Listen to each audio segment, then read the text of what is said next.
आज हम लोग नया चैप्टर स्टार्ट करने जा रहे हैं जिसका नाम है magnetic effect of electric current.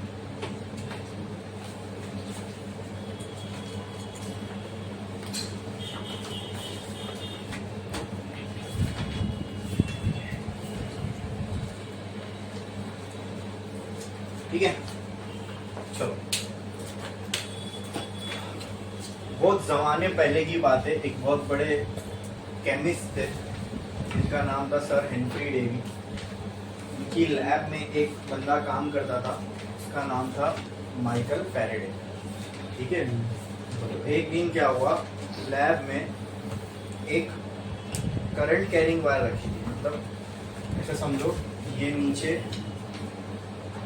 एक वुडन ब्लॉक है, इसके ऊपर यहाँ पे एक ब्लॉक है, और इसके ऊपर एक छोटा सा समझ लो लोखंड का या कोई कंडक्टिंग मटेरियल का कुछ हुक लगा हुआ, और उस पे ये वायर है।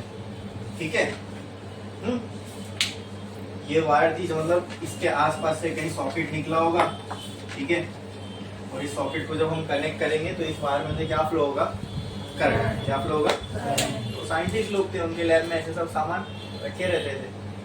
हाँ, और फैराडे कौन था? फैराडे उनकी लैब में काम करने वाला एक मामूली सा आदमी था। ठीक है, और सर हेनरी डेवी, उनकी तो वो लैब थी और अपने वक्त के वो जाने माने साइंटिस्ट थे।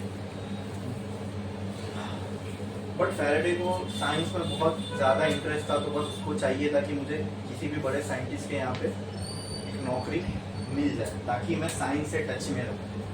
ठीक है, साइंस से जुड़ा रहूँ। और वो ज़माना भी ऐसा ही था कि उस वक्त में साइंटिस्ट लोगों को हीरो माना जाता था। सोचो ना, पूरी दुनिया में किसी ने कभी बल्ब देखा ही नहीं और तुमने सीधा एक इन्वेंट करके किसी के सामने रख दिया, तो अजूबा ही होगा ना सामने वाले के लिए। वो कोई मैजिक नहीं है, कुछ नहीं है, उसको उसने नेचर के लॉ को समझा और वो समझ के एक डिवाइस बना के आपके सामने रख दिया। तो आप तो बोलोगे ना, अरे बाप रे, तो मतलब एलियन टेक्नोलॉजी लेके आ गया हमारे सामने। आज हमारे लिए बल्ब वगैरह मोबाइल कुछ नहीं है, लेकिन आज से 100-150 साल पहले इंसान के पास अगर आप फ़ोन लेके चले जाओ तो सोच लो उसका क्या रिएक्शन होगा उस फ़ोन को देख के। तो ये सब भी तो उसी टाइम की बात है ना, कि मतलब जब इंफॉर्मेशन इतनी इजीली अवेलेबल नहीं थी जैसे आज है ना। अभी हमने गूगल सर्च मारा, फट से जो भी चाहिए मिल गया। हाँ, तो और ज़्यादा इजी हो गई, एआई आ गया है, तो तुमको और रिफाइंड आंसर्स मिलेंगे, मतलब ज़्यादा तुमको टाइम कमाने की ज़रूरत नहीं। लेकिन उस टाइम पे थोड़ी ना इंटरनेट था, तो जो भी आप लोगों को नॉलेज चाहिए वो उस सोर्स के पास जाना पड़ता था जहाँ पे वो मिलेगी, बराबर। और तब तो इन्वेंशन का दौर था, धीरे धीरे करके दुनिया नई नई चीज़ें देख रही थी। कहीं पे मोटर इन्वेंट हो रहा है, कहीं पे एसी करंट बन रहा है, कहीं पे बल्ब इन्वेंट हो रहा है, कहीं पे, तो ये सारी चीज़ें मतलब शेप ले रही थी दुनिया। और ये सब इन्वेंट कौन कर रहा था? यही साइंटिस्ट, फिजिसिस्ट, इंजीनियर्स, यही लोग कर रहे थे। तो अगर कोई साइंटिस्ट का लेक्चर होता था ना, तो उसके लिए हॉल की टिकट नहीं मिलती थी। समझ रहे हो? कोई साइंटिस्ट ने अपनी डिस्कवरी की, उसको अपनी दुनिया के सामने वो रखना है। हो सकता है कोई उसने डिवाइस बनाया होगा, उसका प्रेजेंटेशन करना है लोगों के सामने, उसका वर्किंग करके दिखाना है। बड़ा हॉल बुक किया जाता था वहाँ पे, मतलब बड़ी बड़ी जो और दूसरी साइंस की फेटर्निटी के लोग थे वो भी आते थे, कुछ आम लोग भी होते थे, बिजनेसमैन भी होते थे, जिनको समझ में आया तो उसमें इन्वेस्ट भी कर देगा, बराबर। तो समझ लो जगह नहीं मिलती थी अगर कोई साइंटिस्ट का लेक्चर हो रहा होगा। तो क्यों? क्योंकि लोगों के दिन में कि पता नहीं आज कौन सी नई चीज देखने को मिल जाए, कौन सा अजूबा आज देखने को मिल जाए। आप समझ रहे उस वक्त की मेंटेलिटी क्या रही होगी? हाँ, यही तो वो लोग थे जो दुनिया को रोज मतलब नई नई चीजें से रूबरू करा रहे थे। कुछ ना कुछ इन्वेंट हो रहा था, तो उससे उसको जब लोग देखते थे तो एकदम फैसिनेट हो जाते थे। जैसे टेस्ला ने पहली बार एक जब रिमोट कंट्रोल बोट चलाई, यानी वो दूर था, एक बोट थी टैंक में रखी हुई, और जब वो रिमोट से उस बोट को कंट्रोल कर रहा था और आगे पीछे जा रही थी। अब आज तो बच्चे खेलते उससे, रिमोट कंट्रोल कार से, ड्रोन आ गए। लेकिन वो सामने होते हुए जो लोग वहाँ खड़े थे ना, वो ये होता हुआ देख रहे थे, लेकिन उनको वो कह रहे थे उसके अंदर कोई बंदर बैठा जो उसको चला रहा है। मतलब अंदर कुछ है जो जो उसको चला रहा है, उनको यकीन नहीं हो रहा था। और आज हमारे लिए वो सब चीजें कितनी आम बात है। अरे वो तो छोड़ो, थोड़े साल पहले एक मूवी आई थी टार्जन द वंडर कार, 2006 या 7 में। उसमें कार का अपने आप चलना वाज अ फिक्शनल कॉन्सेप्ट, मतलब एक भूतिया चीज थी और वो मतलब वो हो नहीं सकती है ना, एकदम फिक्शनल था वो। बट आज ड्राइवरलेस कार होती है, ठीक है, एक रियलिटी है वो आज, बराबर ना। तो सोचो ना, अभी तो मैं ज्यादा टाइम की भी नहीं, 10-15 साल 20 साल पहले की बात कर रहा हूँ, जो मूवी में एक चीज को फिक्शन दिखाया गया था, आज वो रियलिटी है, एकदम रियलिटी है। ऐसा भी नहीं कि बहुत रिसर्च फेज में कुछ नहीं, रोडों पे चल रही है वैसी गाड़ी, जो मतलब एक अजूबा जैसा दिखा रहा था मूवी में, समझे।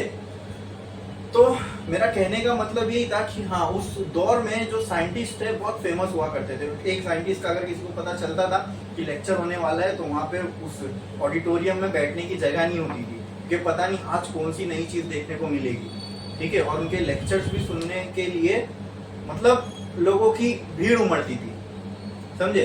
तो ऐसी बहुत फेमस साइंटिस्ट थे सर एनफ्री डेवी। उनकी लैब में एक बंदा काम करता था जिसका नाम था माइकल फैराडे। वो भी ऐसे एंथुसियास्ट था साइंस का, उसके पास कोई फॉर्मल डिग्री नहीं थी साइंस की, बट बहुत रुचि थी उसको, बहुत इंटरेस्ट था साइंस के अंदर, ठीक है। तो जब भी मौका मिलता था ऐसी सब जगहों से नॉलेज बटोरने का, तो वो बिल्कुल वहाँ पे प्रेजेंट रहता था। तो उसी तरह उसको सर किसी भी तरीके से उसको साइंस से जुड़ा रहना, तो सर एनफ्री डेवी की लैब में उसको नौकरी मिल गई। कोई ऐसी फॉर्मल नौकरी नहीं थी, जो छोटे मोटे ऊपर के काम होते हैं ना ऑफिस बॉय जैसे, ये चाय ला, ये साफ करो वैसा, ठीक है। बट उस टाइम पे वो नौकरी भी लग जाना बोले तो आज के टाइम पे किसी कंपनी का वीपी वाइस प्रेसिडेंट हो गया वैसा है। यानी वो नॉलेज गेन करने बहुत मिलती थी ना। पर जिसको इंटरेस्ट है उसके लिए तो वो हेवन है लैब, जिसको साइंस में इंटरेस्ट है उसके लिए तो वो हेवन है ना।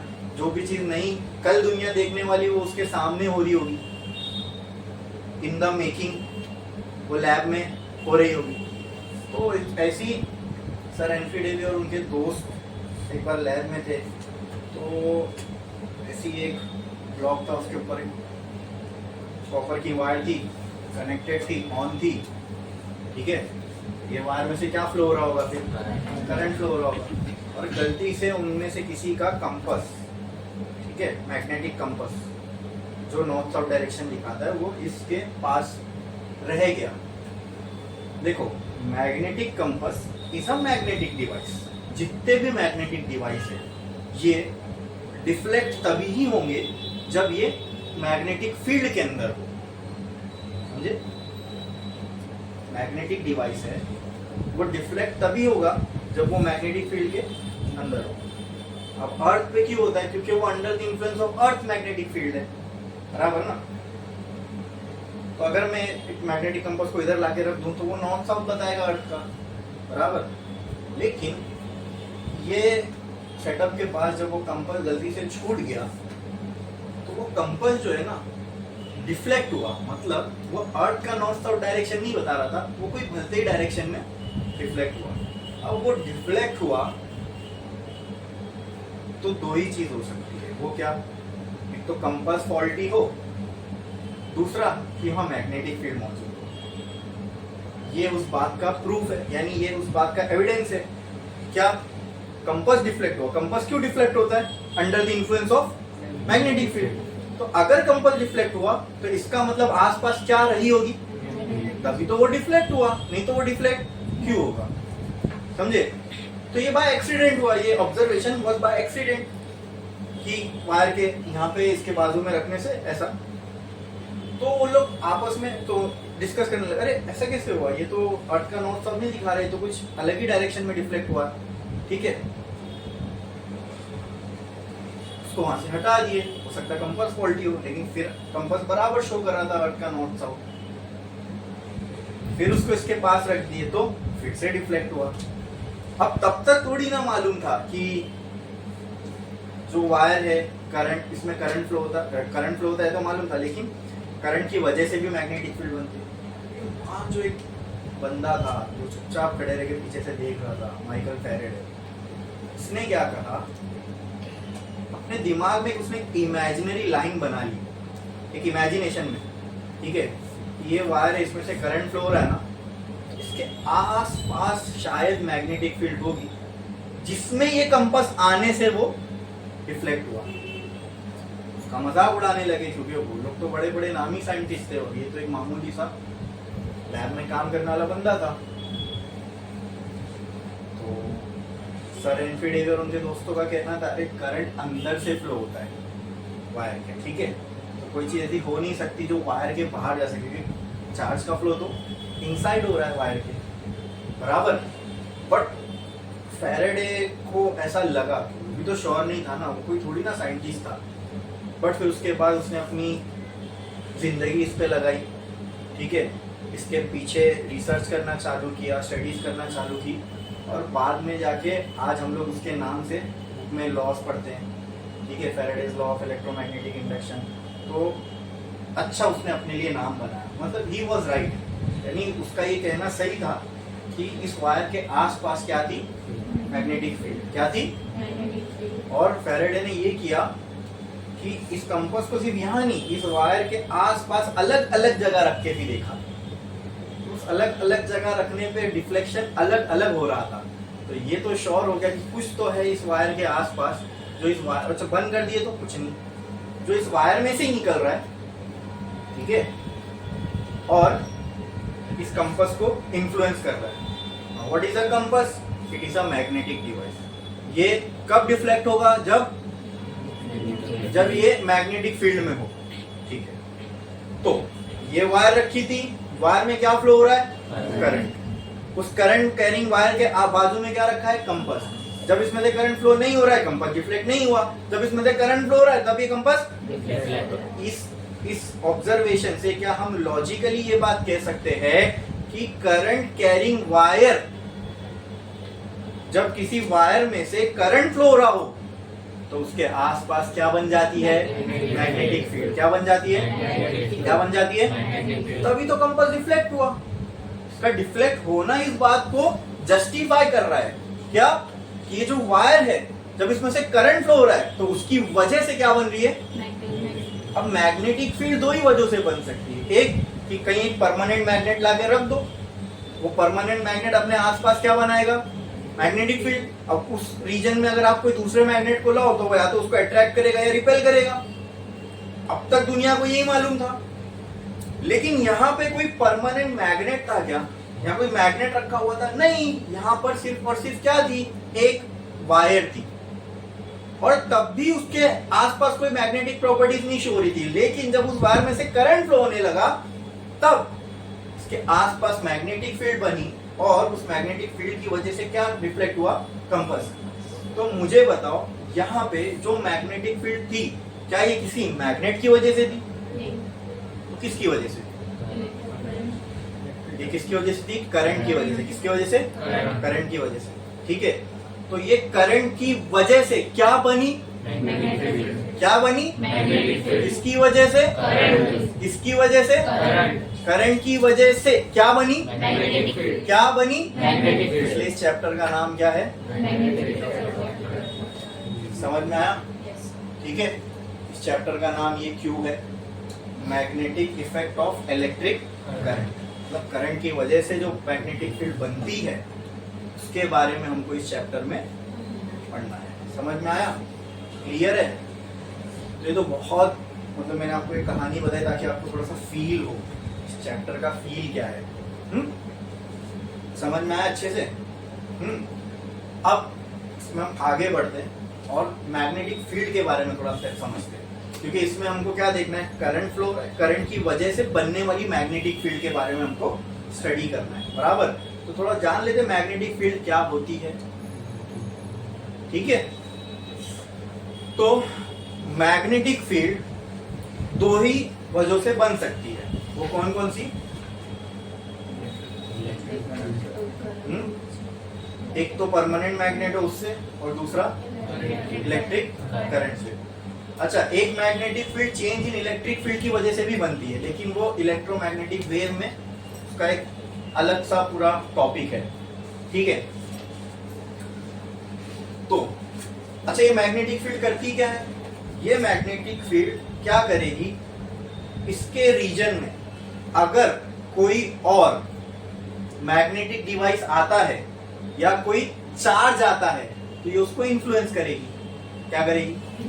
कहीं पे मान लो कहीं पे एक मैग्नेट रखा हुआ है, बराबर, इस मैग्नेट से थोड़ी सी दूर पे मैंने एक रुपए का कॉइन रखा, तो हो सकता है नजदीक रखने पर कॉइन इस पे अट्रैक्ट हो जाए। जैसे जैसे जैसे जैसे मैं इसको दूर लेके जाऊंगा तो क्या होता जाएगा, अट्रैक्शन कम होता जाएगा। एक टाइम आएगा कि ये कॉइन इस पे अट्रैक्ट नहीं होगा, अपनी जगह पर ही रहेगा, बराबर। तो मैग्नेटिक फील्ड ये दिखती है क्या? दिखती है क्या? नहीं।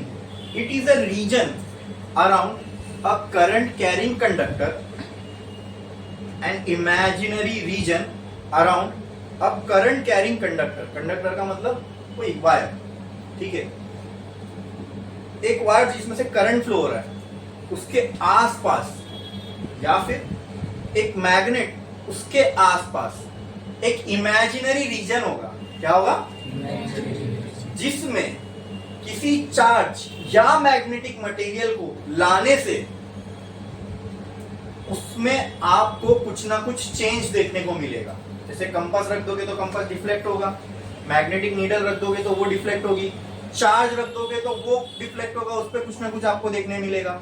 ठीक है, इतनी बात समझ में आई? हाँ, तो इनको जो इन्फ्लुएंस कर रहा है वो क्या है, बोलो क्या है? क्या है? वो इमेजिनरी चीज जो हमको दिख नहीं रही है बट उसका इफेक्ट दिख रहा है, उसका असर दिख रहा है। ठीक है, तो उसको हमको एक नाम देना था कि ये क्या चीज है जो मतलब इनको इफेक्ट कर रही है। उसको हमने एक नाम दे दिया, क्या? Magnetic field. क्या दे दिया? Magnetic field. अब ये मैग्नेटिक फील्ड कहाँ से जनरेट होती है, कहाँ एंड होती है? अच्छा, ये हो गई मैग्नेटिक फील्ड। अब इसको विजुअलाइज करने के लिए, जैसे इलेक्ट्रिक फील्ड होती है, बराबर, उसको विजुअलाइज करने के लिए हमने बनाई थी इलेक्ट्रिक फील्ड लाइंस। ठीक है, अब उसी तरह मैग्नेटिक फील्ड दिखाई तो देती नहीं बट इसका इफेक्ट दिखता है। हाँ, मतलब कहीं पे अगर मैग्नेटिक फील्ड है, उसमें आप अगर किसी चार्ज को लेके आ जाओ या फिर किसी मैग्नेटिक मटेरियल को लेके आ जाओ तो वो आपको डिफ्लेक्ट होता हुआ दिखेगा या उसमें आपको कुछ चेंज दिखेगा। अब ये क्यों हो रहा है? ये मैग्नेटिक फील्ड की वजह से हो रहा है। मैग्नेटिक फील्ड दिखती है क्या? नहीं, उसका इफेक्ट दिख रहा है। तो इसीलिए हम कह सकते हैं कि यहाँ कुछ तो है जो इस चार्ज को या मैग्नेटिक मटेरियल को इन्फ्लुएंस कर रहा है, लेकिन वो कुछ तो का हमने एक नाम दे दिए, that is magnetic field. Magnetic field normally तो ऐसी चीज है जो स्पेस में इफेक्ट करती है कोई और चीज को, उनको हम फील्ड बोलते हैं। क्या बोलते हैं? अब वो फील्ड को देखेंगे कि ये इसका सोर्स क्या है। जैसे एक फील्ड थी जो चार्ज से निकल रही थी, उसको हमने क्या नाम दिया? Electric field. अब एक फील्ड है जो किसी करंट कैरिंग वायर से या मैग्नेटिक मटेरियल से निकलेगी, तो उसको हम क्या नाम देंगे? Magnetic field. क्या नाम देंगे? एक फील्ड है जो किसी मास से निकल रही है, उसको बोलते हैं ग्रेविटेशनल फील्ड। क्या बोलते हैं? Gravitational field. ठीक है, तो इतना समझ में आया जो अभी तक हमने किया, कि जो मैंने अभी तक बोला कि मैग्नेटिक फील्ड को हम समझ रहे थे, तो किस तरीके से हमने इस पे प्रोसीड किया कि कहीं पे अगर करंट कैरिंग वायर है, उसके आसपास अगर आप किसी मैग्नेटिक मटेरियल को लाओ या मैग्नेटिक डिवाइस को लाओ या कोई चार्ज रख दो, तो ये मैग्नेटिक डिवाइस, मैग्नेटिक मटेरियल या चार्ज इफेक्ट होगा इसको आसपास रखने से। किसके आसपास रखने से? करंट कैरिंग वायर के आसपास रखने से। तो ये इफेक्ट, इनके ऊपर इफेक्ट दिख रहा है हम लोगों को, तो अब इसको एक्सप्लेन कैसे करें? इसको एक्सप्लेन कैसे करें? तो हमने कहा कि इसके आसपास एक फील्ड है। क्या है? फील्ड है, और उस फील्ड को हमने नाम दिया मैग्नेटिक फील्ड। क्या नाम दिया? Magnetic field. बोलो, इतना क्लियर है? ये समझ में आया? ठीक है, तो मैग्नेटिक फील्ड क्या करती है? अपने आसपास कोई मैग्नेटिक डिवाइस हो, चार्ज हो, उनको इन्फ्लुएंस करती है। बोलो, क्लियर है? और मैग्नेटिक फील्ड के सोर्स क्या क्या हो सकते हैं? एक तो करंट कैरिंग वायर, दूसरा परमानेंट मैग्नेट, तीसरा कि अगर कहीं पे इलेक्ट्रिक फील्ड चेंज हो रही है तो उसके चेंज की वजह से एक मैग्नेटिक फील्ड भी बनती है, लेकिन वो इलेक्ट्रोमैग्नेटिक वेव का पूरा जनरेशन है, वैसे जनरेट होती है, वो थोड़ा सा अलग टॉपिक है। इस चैप्टर में हम लोग को करंट कैरिंग वायर के वजह से जो मैग्नेटिक फील्ड बन रही है वो देखना है। बोलो क्लियर है, ये चीज समझ में आई? इसमें किसी को कोई डाउट है? अच्छा, अब ये तो मैंने कह दिया कि इस वायर के अराउंड मैग्नेटिक फील्ड है, दिखती है क्या? दिखती है क्या? नहीं दिखती है ना, नहीं दिखती है। तो इसको समझे कैसे? इसको समझना है, ये समझ में आएगा तो इसके हो सकता है समझ से हम कोई डिवाइस बना सके, कोई चीजें इन्वेंट कर सके। तो ये फील्ड दिखती तो नहीं है, लेकिन इनको समझने के लिए हमने एक कंसेप्ट डेवलप किया which was magnetic field lines. दिखती नहीं है ना मैग्नेटिक फील्ड, लेकिन इनको समझने के लिए कि मैग्नेटिक फील्ड काम कैसे करती है, किसी रीजन के अराउंड किस तरह बनती है, तो हमने एक कंसेप्ट डेवलप किया which was magnetic field line. जैसे इलेक्ट्रिक फील्ड थी, दिखती नहीं थी बराबर, तो उसको समझने के लिए हमने एक कंसेप्ट देखा था इलेक्ट्रिक फील्ड लाइंस का। तो मैं फिर आपको पता चला हाँ सर पॉजिटिव चार्ज होगा तो इलेक्ट्रिक फील्ड लाइन पॉजिटिव से नेगेटिव जाएगी। तो मैं वही आपसे पूछता हूँ मैग्नेटिक फील्ड लाइन कहाँ से कहाँ जाएगी? यहाँ तो पॉजिटिव नेगेटिव नहीं है। जैसे इलेक्ट्रिक फील्ड थी तो उसके लिए क्या बनी? Electric field lines. उसी तरह मैग्नेटिक फील्ड है तो उसको समझने के लिए हमको क्या समझना पड़ेगा? Magnetic field line. जैसे इलेक्ट्रिक फील्ड लाइन पॉजिटिव से ओरिजिनेट होती थी, नेगेटिव पे एंड होती थी। पॉजिटिव में रेडियली आउटवर्ड होती थी, नेगेटिव में रेडियली इनवर्ड होती थी। ये सब देखे थे ना हमने इलेक्ट्रिक फील्ड के लिए। तो उसी तरह मैग्नेटिक फील्ड के लिए क्या होगा? कहां से निकलेगी, कहां एंड होगी? आई बात समझ में? कहां से आउटवर्ड होगी, कहां पे इनवर्ड होगी? समझे आप? तो मैग्नेटिक फील्ड को अच्छे से समझने के लिए हमने एक कंसेप्ट डेवलप किया which is magnetic field lines. अब मैग्नेटिक फील्ड लाइंस को हम समझेंगे तो हम मैग्नेटिक फील्ड के बारे में और अच्छे से समझ सकते हैं। ठीक है, ठीक है। तो हम देखेंगे अलग अलग चीजों से मैग्नेटिक फील्ड लाइंस कैसे ओरिजिनेट होती है या उनका डायरेक्शन कैसे होता है, कहाँ से मैग्नेटिक फील्ड लाइन निकलती है, कहाँ खत्म होती है, कहाँ पे मैग्नेटिक फील्ड लाइन आउटवर्ड होगी, कहाँ इनवर्ड होगी, क्लोज लूप बनाती है कि नहीं बनाती है, ये सारी चीज हम लोग related to magnetic field line देखेंगे। ये इतना बेसिक बता रहा हूँ मैं आपको कि ये सब चीजें 8th और 9th में अपन पढ़ते हैं मैग्नेटिक फील्ड के बारे में। नॉर्थ से निकलती है, साउथ पे जाती है, अभी वही सब मैं आपको बताने वाला हूँ। लेकिन ये इतना बेसिक बताने का पर्पज यही है, फिर जब हम आगे बढ़ेंगे तो आपको बाकी सब चीजें एकदम क्लैरिटी के साथ समझ में आएगी। ठीक है, अब तक मैंने जो भी बोला रिगार्डिंग मैग्नेटिक फील्ड वो सबको समझ में आया। फिर मैग्नेटिक फील्ड लाइंस तो अभी हमको समझना है। हाँ क्लियर है? तो एक काम करो, नीचे एक लाइन थोड़ा स्टार्ट करो। शुरुआत किससे करते हैं? Magnetic field. Magnetic field, magnetic field.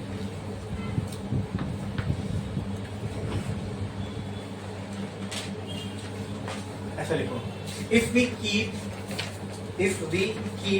a magnetic device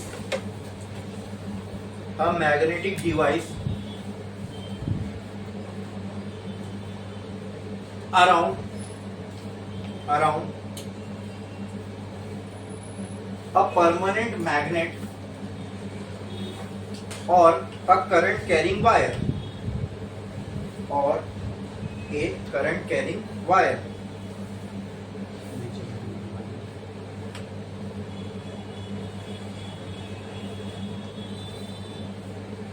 it is observed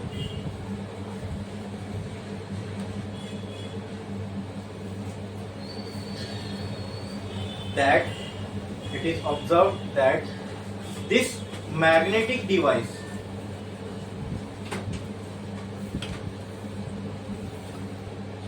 gets deflected.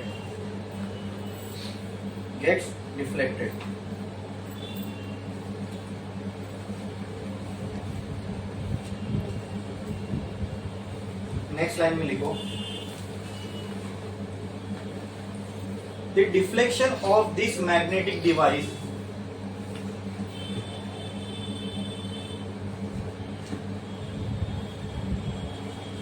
suggest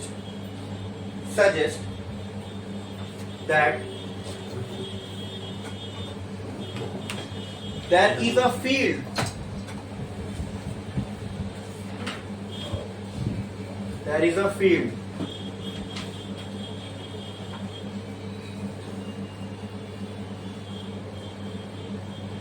which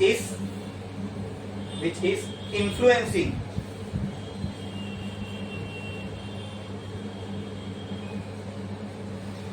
the magnetic device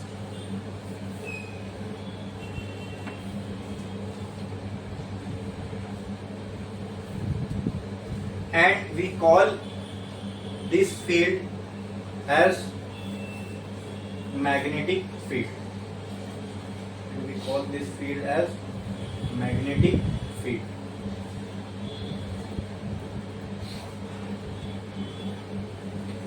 तो समझ में मैग्नेटिक फील्ड क्या है? किसी करंट कैरिंग कंडक्टर या मैग्नेट के अराउंड में, ठीक है, एक रीजन बन जाता है। उस रीजन में रीजन, इसी रीजन को फील्ड बोलते हैं। क्या बोलते हैं? फिजिक्स में रीजन बोलने के बजाय हम उसको क्या बोल रहे हैं? फील्ड। क्यों फील्ड बोल रहे हैं? क्योंकि वो अफेक्ट कर रहा है किसी को। जैसे कोई आपने वहां पे फेरस मटेरियल डाल दिया, आयरन डाल दिया, या फिर कोई पॉजिटिव चार्ज डाल दिया, तो आप देखोगे कि इसका जो नॉर्मल बिहेवियर है ये उससे हट के कुछ और बिहेवियर दिखा रहा है। इसका मतलब उस रीजन में कुछ तो है। क्या है? कुछ तो है। तो इसलिए हमने उस कुछ तो को नाम दे दिया फील्ड। क्या नाम दे दिया? अब हमने देखा मैग्नेटिक मटेरियल इससे इन्फ्लुएंस हो रहे हैं। क्या हो रहे? मैग्नेटिक मटेरियल इससे इन्फ्लुएंस हो रहे हैं। That is why we called this field as magnetic field. क्या बोलते हैं हम लोग इसको? Magnetic field. ठीक है, मतलब अगर कोई ऑलरेडी मैग्नेट है उसको इस फील्ड में लेके आ रहे हो तो वो डिफ्लेक्ट हो रहा है। ठीक है, अब ये फील्ड अगर मैग्नेट को डिफ्लेक्ट करने की ताकत रखता है तो इसलिए हमने इस फील्ड का एक नाम रख दिया। क्या? Magnetic field. बोलो, इतना क्लियर है? अब आओ अच्छे से समझते हैं, और इसका डायरेक्शन जो भी मैं अभी आपको बता रहा हूँ बहुत अच्छे से देखना। ठीक है, एकदम इजीएस्ट वे में बताऊंगा। 10th में आपने पढ़े होंगे Fleming's right hand rule, left hand rule. कुछ नहीं, अपन एक सीधे हाथ से पूरा चैप्टर पढ़ लेंगे। ठीक है, सिर्फ यही हाथ से, और कोई कंफ्यूजन भी नहीं होगा इसके अंदर। वो लाइट लेफ्ट में बहुत याद रखना पड़ता है, कहाँ करंट है, कहाँ मैग्नेटिक फील्ड है, ये वो। ठीक है, चलो सबसे अभी मैग्नेटिक फील्ड हमने समझा क्या है। मैग्नेटिक फील्ड को अच्छे से समझने के लिए अपने को हमने एक कंसेप्ट डेवलप किया। क्या? मैग्नेटिक फील्ड लाइंस का। तो अब ये मैग्नेटिक फील्ड लाइंस किसी मैग्नेट में से कैसे बाहर निकलती हैं, कहाँ से ओरिजिनेट होती है, क्या डायरेक्शन होता है, ये सारी चीजें अभी हम लोग देखने वाले हैं। ठीक है, तो एक लाइन छोड़ो, स्टार डालो और लिखो direction of magnetic field. Direction of magnetic field.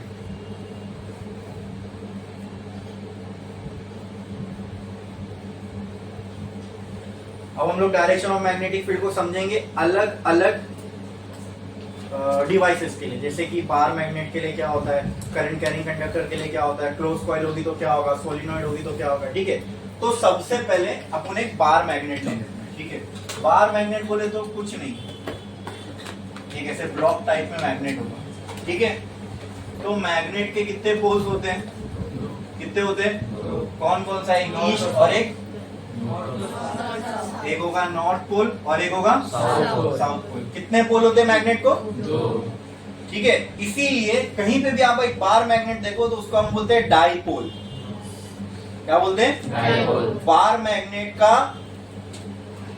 Magnet को घर पे, इसके घर पे लोग कैसे बुलाते हैं? डाईपोल से। ठीक है, इसका एक और नाम है, निकनेम क्या है? डाईपोल। क्यों? 2 पोल होते हैं उसके बाद, इसके लिए। और एक और बात याद रखना, magnets cannot exist in monopole. कोई अगर मैं इसको जैसे ये नॉर्थ ये साउथ है तो मैं क्या कि यहाँ से काट दिया तो नॉर्थ पोल अलग मिल गया ना मुझे। हाँ, नहीं होते ना भाई। इसको इतने टुकड़े को अगर मैं यहाँ काट दूं ना तो ये अपने आप में यहाँ एक नॉर्थ और यहाँ एक साउथ बना लेगा। समझे? तो मोनोपोल में कभी मैग्नेट एग्जिस्ट कर ही नहीं सकता। It is not possible. Charge can exist in single form. इसे खाली पॉजिटिव चार्ज मिल सकता है, खाली नेगेटिव मिल सकता है। ठीक है, तो आप देखोगे बहुत सारी चीजें ना इलेक्ट्रोस्टैटिक से यहाँ पे आपको एनालॉगस दिखेगी, लेकिन कुछ चीजें नहीं भी है एनालॉगस। जैसे ये behaviour, charge can exist in single form, उसी तरह पोल्स सिंगल फॉर्म में एग्जिस्ट नहीं कर सकते। आई बात समझ में?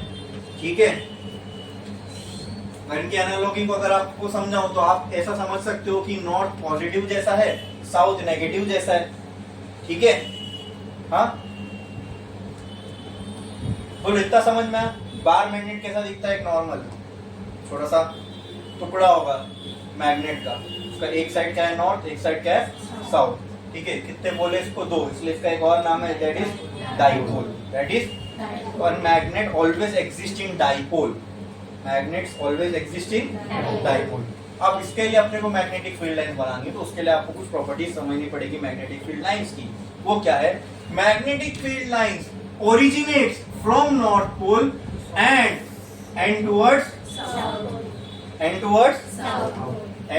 साउथ। तो यहाँ पर भी मैं ऐसा बना सकता हूँ, इसका डायरेक्शन जैसे ऐसे ऐसे ऐसे देना पड़ेगा, हाँ, यहाँ पर भी ऐसे ऐसे ऐसे और ऐसे, क्लियर है? हाँ, but magnetic field lines originate from north and end towards south. This is true for outside the magnet. लेकिन मैग्नेटिक फील्ड लाइन नहीं खत्म नहीं होती, मैग्नेटिक फील्ड लाइन पूरा लूप बनाती है, मतलब यहाँ तक ऐसे पूरा कंप्लीट लूप बनाती है।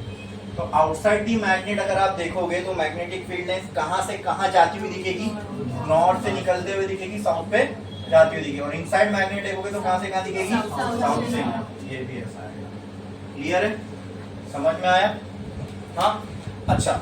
और अगर मैं आपसे पूछूं मैग्नेटिक फील्ड आउटवर्ड्स कहां से निकल रही है? नॉर्थ से। मैग्नेटिक फील्ड इनवर्ड कहां पे है?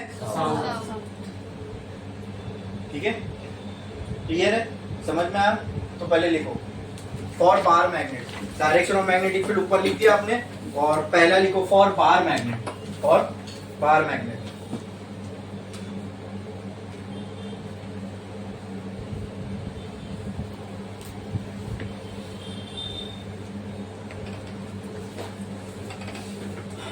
ये बनाओ,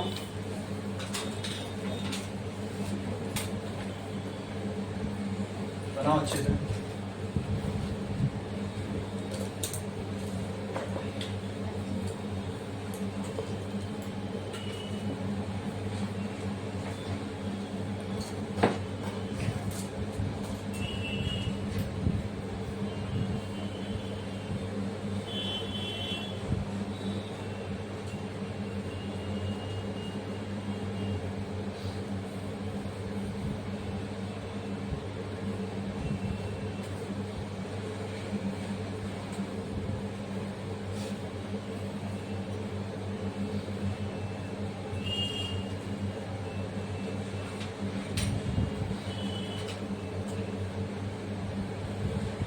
अंदर वाली भी बनाना, हाँ, ठीक है।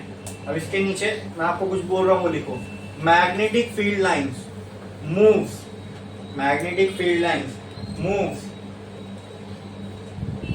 North to south, move from north to south, ऐसा लिखो। Magnetic field line moves from north to south outside the magnet.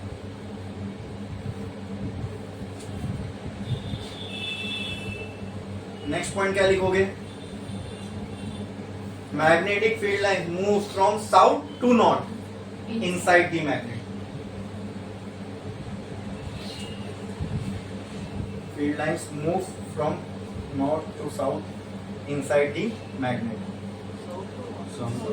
South to north inside the magnet.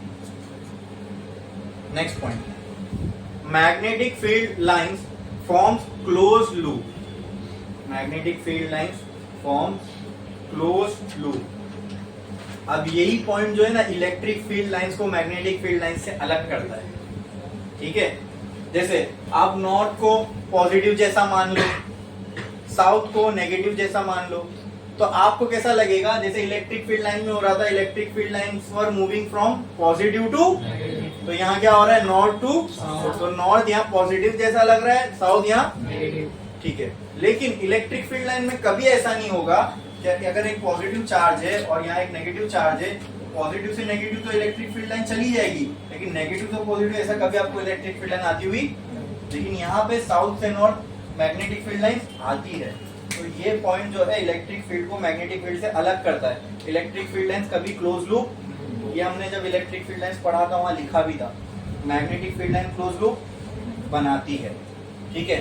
तो magnetic field line forms close loop, ठीक है।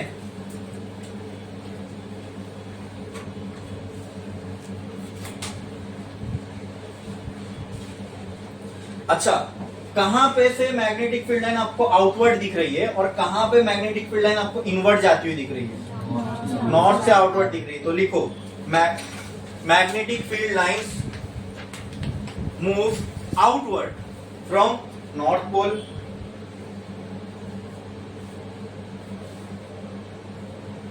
magnetic field lines moves outward from north pole और इसके लिए क्या आएगा? Magnetic field lines moves inward for south pole.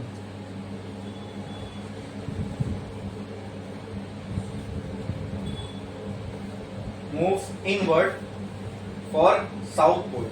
ठीक है, तो अगर दोस्तों आपको कहीं पे मैग्नेटिक फील्ड लाइंस आउटवर्ड जाती हुई दिख रही है तो क्या मैं बोल सकता हूं वो नॉर्थ पोल होगा। कहीं पे आपको मैग्नेटिक फील्ड लाइंस इनवर्ड आती हुई दिख रही है तो क्या मैं बोल सकता हूं वो साउथ पोल जैसा एक्ट करेगा। क्या समझ में आया? तो बाय अंडरस्टैंडिंग दिस प्रॉपर्टीज हम पोल के बारे में कमेंट कर सकते हैं कि कहीं से हमको मैग्नेटिक फील्ड लाइन आउटवर्ड जाती हुई दिख रही है तो मैं बोल सकता हूं वो नॉर्थ पोल जैसा बिहेव कर रहा होगा।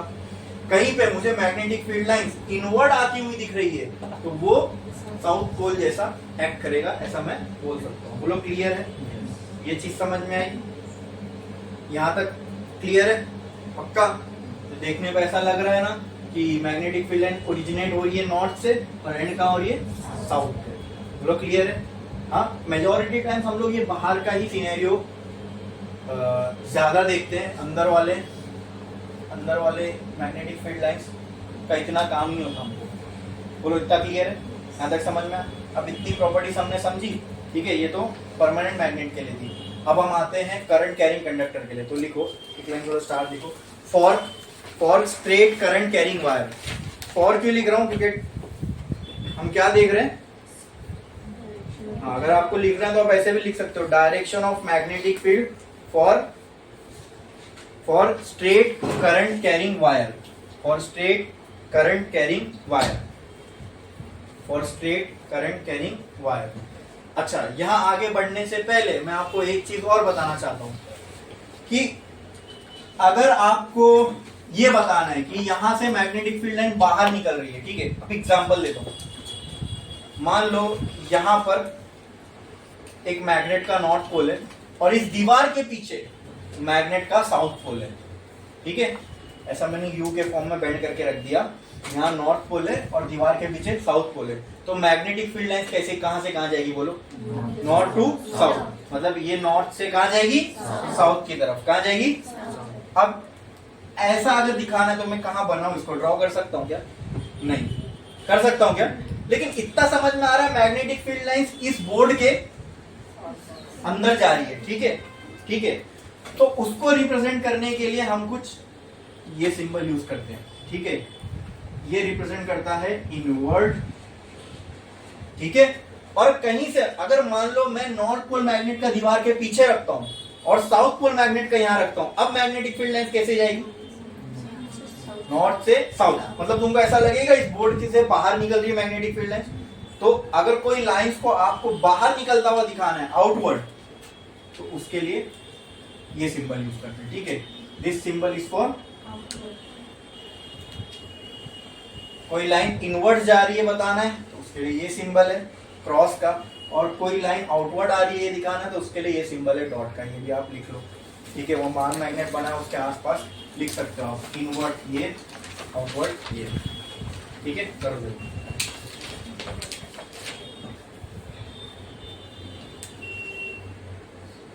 तो कहीं पे अगर ऐसा सिंबल बना है तो समझ लेना वहां पे मैग्नेटिक फील्ड लाइंस अंदर की तरफ जा रही है। अंदर की तरफ जा रही होगी तो नॉर्थ कहाँ होगा? इधर पे। साउथ कहाँ होगा? पीछे। अगर कहीं पे ये सिंबल बना है मतलब समझ लेना मैग्नेटिक फील्ड लाइंस कहाँ आ रही है? बाहर। तो नॉर्थ कहाँ होगा? दीवार के पीछे। साउथ कहाँ होगा? इधर पे। समझ में आया? क्लियर है? पक्का? ठीक है। अगर आपकी बुक में बना हुआ है क्रॉस, इसका मतलब इनवर्ड है, यानी नॉर्थ कहाँ होगा? बुक के ऊपर की बुक के पीछे? बुक के नॉर्थ कहाँ होगा? बुक के ऊपर। साउथ कहाँ होगा? बुक के नीचे। तभी तो लाइन ऐसी इनवर्ड जाएगी। समझे? ये क्लियर है? बहुत बेसिक बेसिक चीजें ये चैप्टर को समझने के लिए ये सब बहुत जरूरी है आना। बोलो क्लियर है? ये समझ में आया? ठीक है। अब नेक्स्ट हमको देखना है स्ट्रेट करंट कैरिंग वायर। तो मैंने क्या किया, दुकान पे गया, एक वायर लिया, उसको मैंने कट किया, एक स्ट्रेट वायर मिल गई मुझे, उसको ऐसा किया। अब मैं उसको यहाँ बना दूँ, ठीक है। उसके बाहर का इंसुलेशन निकाल दिया, वो वायर मेरे पास यहाँ पे है। अब मैंने उसको मान लो बैटरी से कनेक्ट किया, वो बैटरी ट्री में इधर नहीं दिखा रहा हूँ, लेट से पॉजिटिव साइड ये, नेगेटिव साइड ये। पॉजिटिव से नेगेटिव की तरफ मुझे क्या दिखेगा, इसमें जाता हुआ करंट। क्या फ्लो होगा? क्या अब ये करंट कैरिंग वायर हो गया, स्ट्रेट करंट कैरिंग वायर। बोलो इतना क्लियर है? इसमें किसी को कोई डाउट है? यहाँ तक समझ में आया? अच्छा, अभी एक स्ट्रेट करंट कैरिंग वायर है। अब इसके अराउंड मैग्नेटिक फील्ड कैसे बनेगी अपने को समझना है। उसके लिए एक रूल है which is called as right hand thumb rule. कौन सा रूल है? अगर ये एक करंट कैरिंग वायर है, मार्कर समझ लो करंट कैरिंग वायर है, इसमें करंट का डायरेक्शन कैसा है दोस्तों? अपवर्ड्स। तो थंब जो है वो करंट के डायरेक्शन में होगा, बस इतना याद है। थंब जो है वो बचती क्या है, ये सारी फिंगर्स। अब अगर इसको मुझे पकड़ना है तो इसको मैं ऐसे ही पकड़ूंगा ना, हाँ बराबर।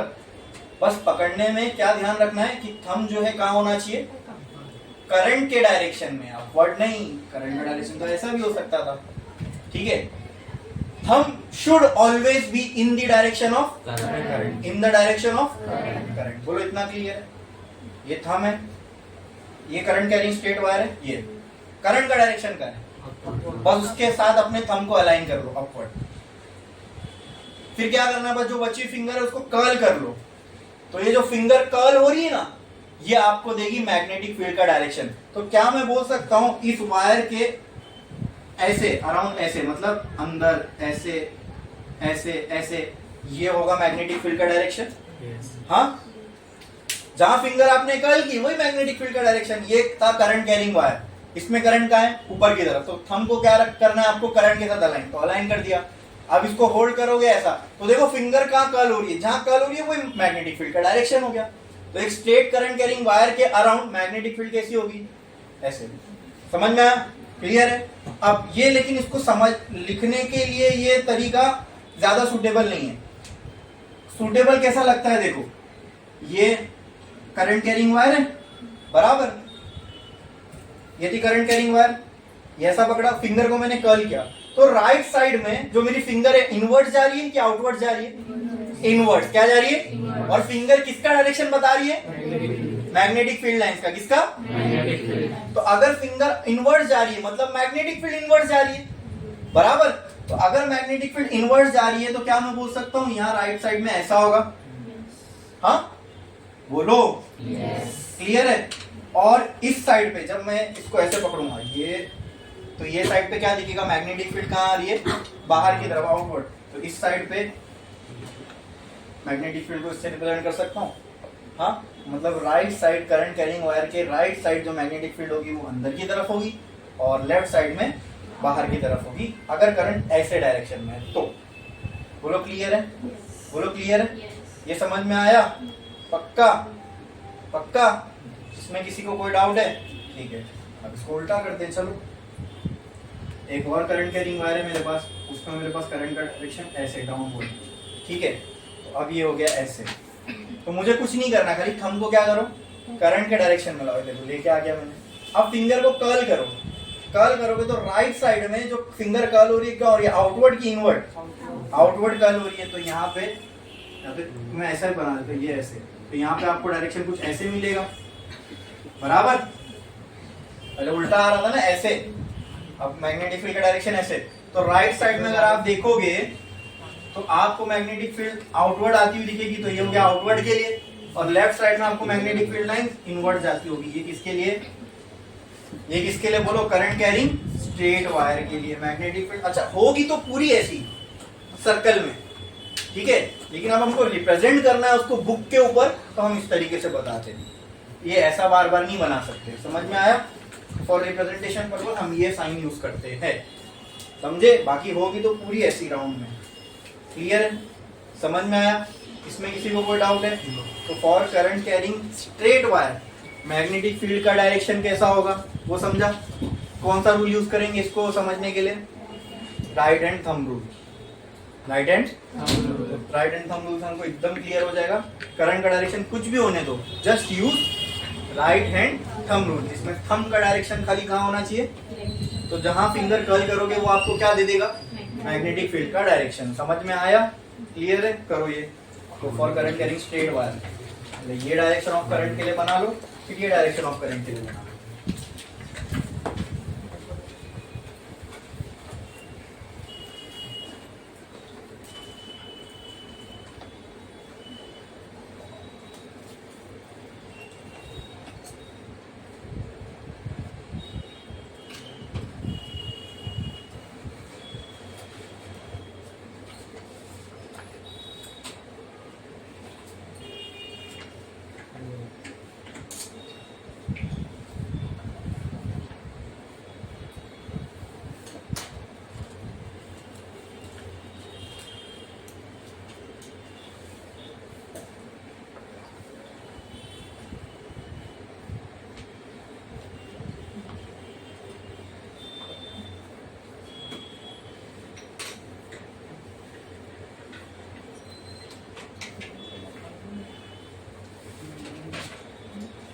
अच्छा, ये दोनों साइन सिर्फ मैग्नेटिक फील्ड के लिए नहीं यूज होती है।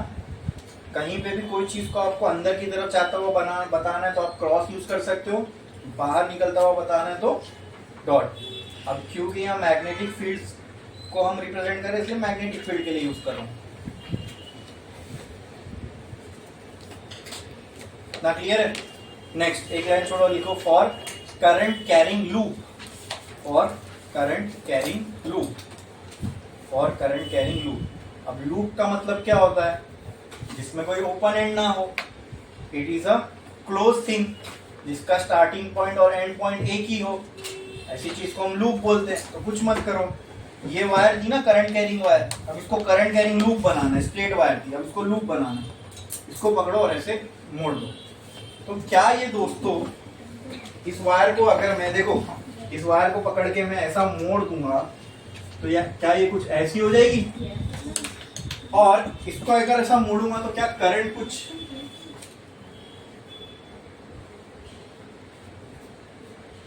ऐसे फ्लो होता हुआ दिखेगा? हाँ, वही स्ट्रेट करंट था। अब इसको मैंने ये करंट ऐसे ऐसे ऐसे ऐसे गोल घूमता रहे। समझे?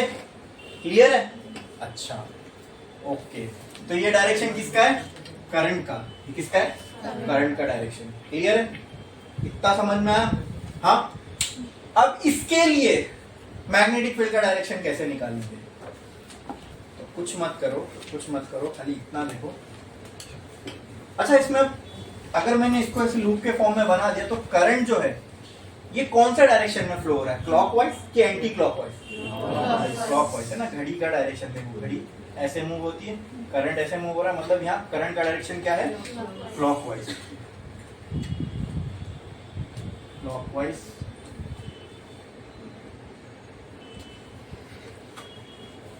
Direction of current. करंट का डायरेक्शन क्या है? क्लॉकवाइज। अच्छा, अब इसके लिए अपने को मैग्नेटिक फील्ड का डायरेक्शन पता करना है। तो कैसे करें? देखो, कुछ मत करो, जहां जहां पे तुमको कोई भी 2-4 पॉइंट सेलेक्ट कर लो, कोई एक पॉइंट।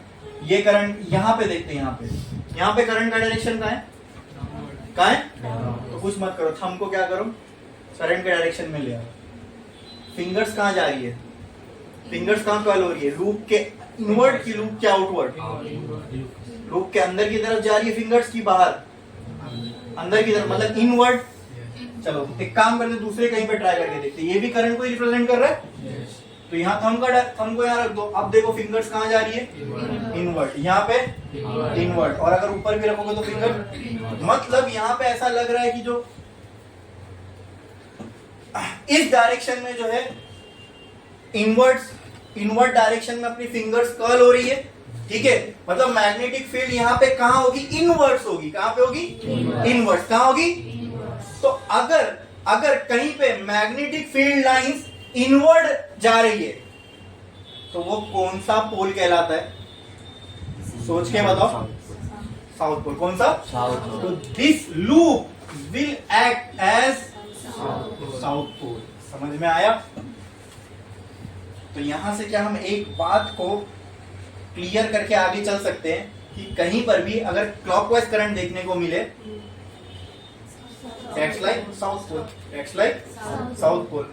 समझ में आया? कहीं पे आपको क्लॉकवाइज करंट फ्लो होता हुआ दिखे तो वो किसके जैसा एक्ट करेगा? साउथ पोल के जैसा। किसका? साउथ पोल के जैसा। ठीक है, ओके। अब ये वाली वायर को लिखो। इसको ऐसे अगर मैं मोड़ दूं, इसमें करंट ऐसा जाएगा। हाँ, ये होगा करंट का डायरेक्शन। बोलो।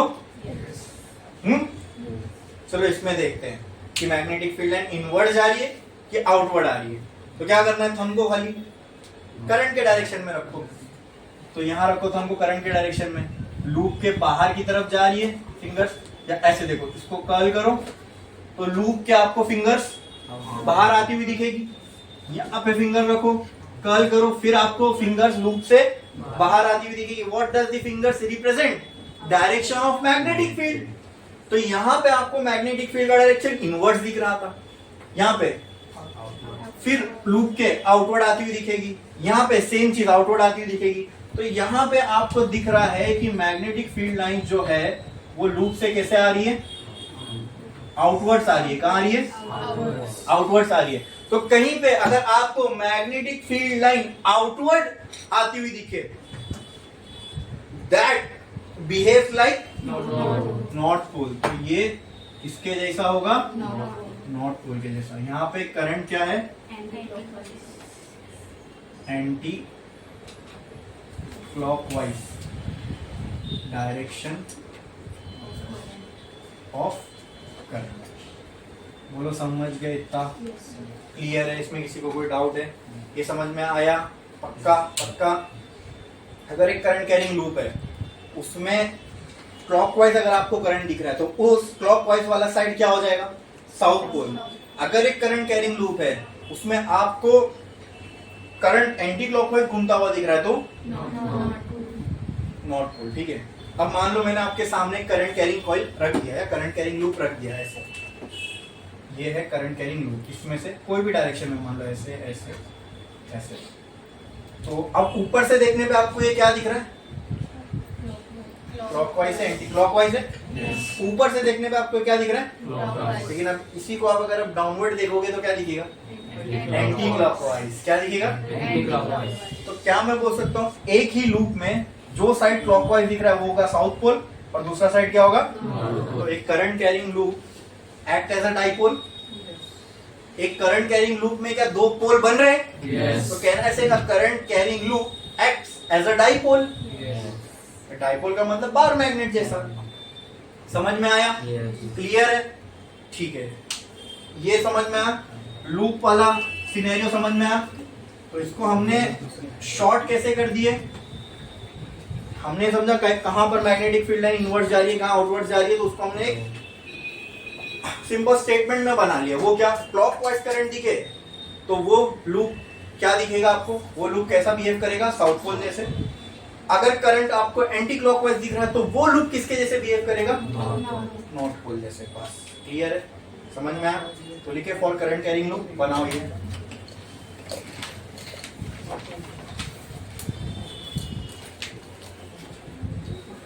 अच्छा, मैग्नेटिक फील्ड को रिप्रेजेंट किससे करते हैं पता है? मैग्नेटिक फील्ड को रिप्रेजेंट करते हैं कैपिटल बी से, and it is a vector quantity. ठीक है? तो ये सब जो आप डायरेक्शन बना रहे हो, ये किसका है? ये मैग्नेटिक फील्ड का है। ये मैग्नेटिक फील्ड का डायरेक्शन है। ठीक है?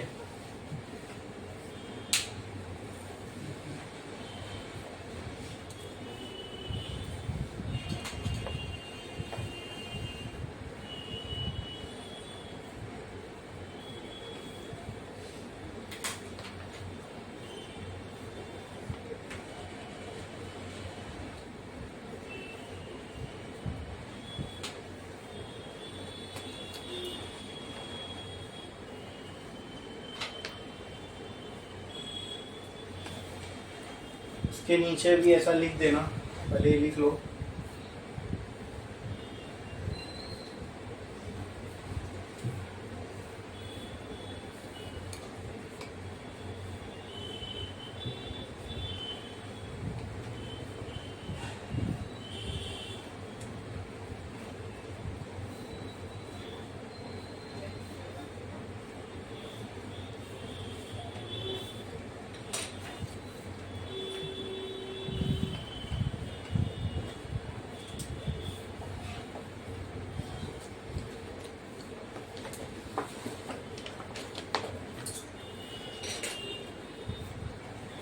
ठीक है, नीचे लिखो, if current is clockwise the loop act as south pole.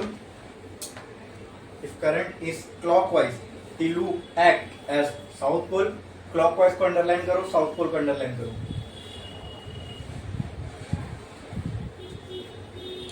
Clockwise को अंडरलाइन करो और साउथ पोल को अंडरलाइन करो।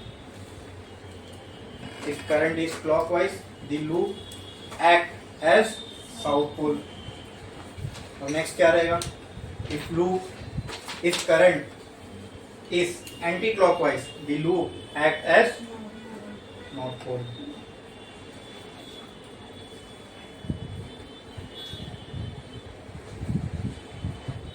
लिख लिए आपने इतना, हो गया।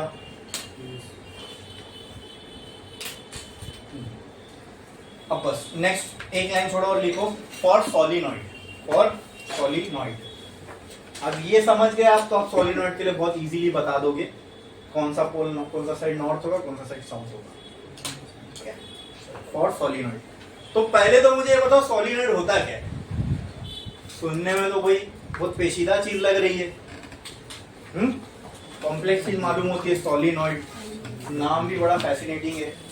तो बताओ what is solenoid according to you, बोलो जल्दी। कुछ नहीं करने का, देखो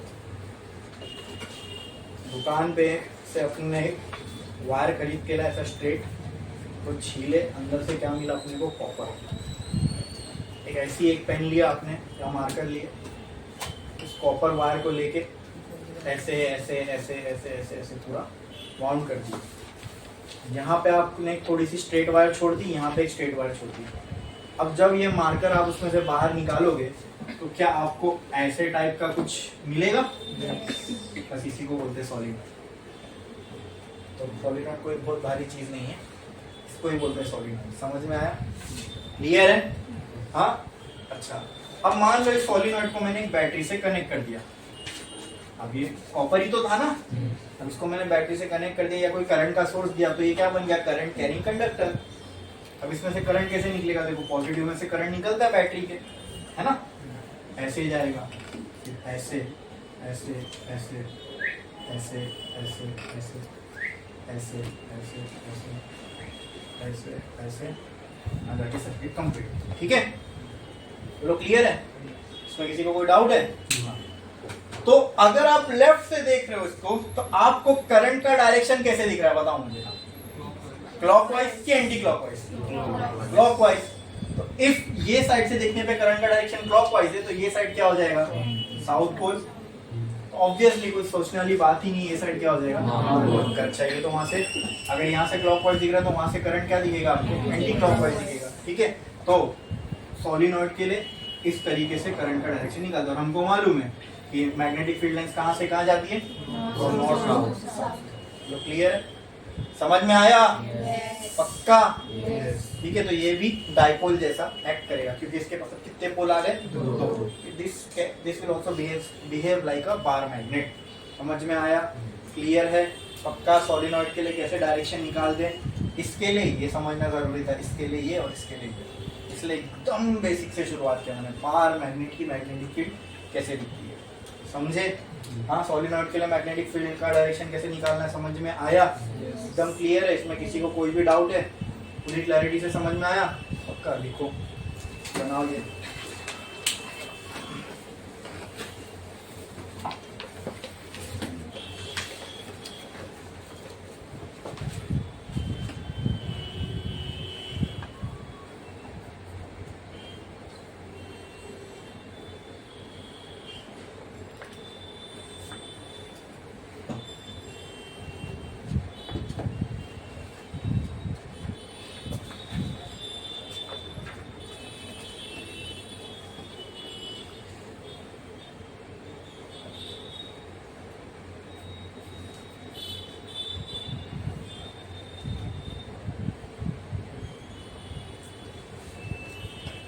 इसमें वो छोटी क्लासेस में एक्सपेरिमेंट होता था, इसमें बोलते थे एक नील के ऊपर आप कॉपर की वायर को बाउंड करो और उस कॉपर की वायर पे अगर आप सेल को कनेक्ट कर दो तो अब वो नेल जो है अट्रैक्ट करने लगेगा कॉम्स को।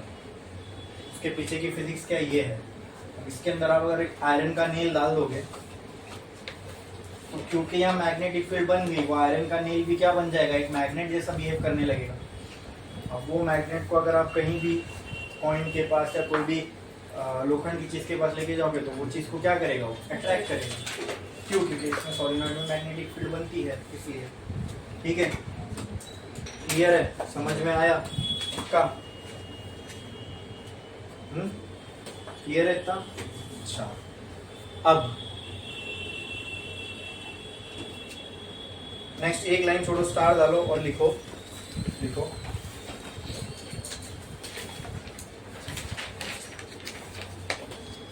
मैग्नेटिक फोर्स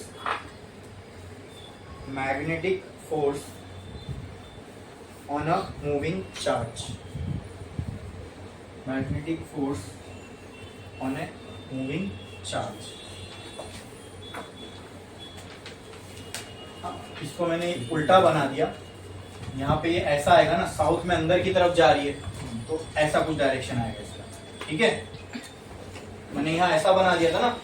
हाँ, साउथ में इनवर्ड जाएगी, नॉर्थ में बाहर आती हुई दिखेगी, तो इस ऐसा कुछ डायरेक्शन होगा इसका, साउथ से नॉर्थ। ठीक है, क्लियर है?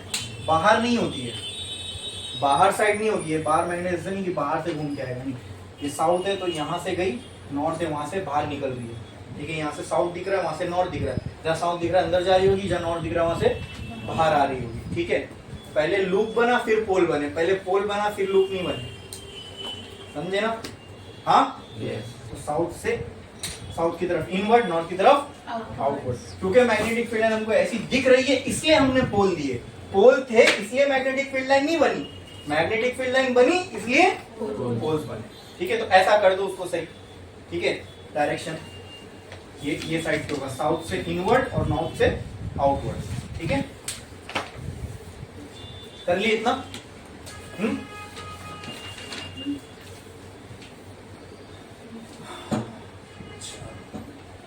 अब एक बहुत ही इंटरेस्टिंग चीज मैं आपको बताने वाला हूँ।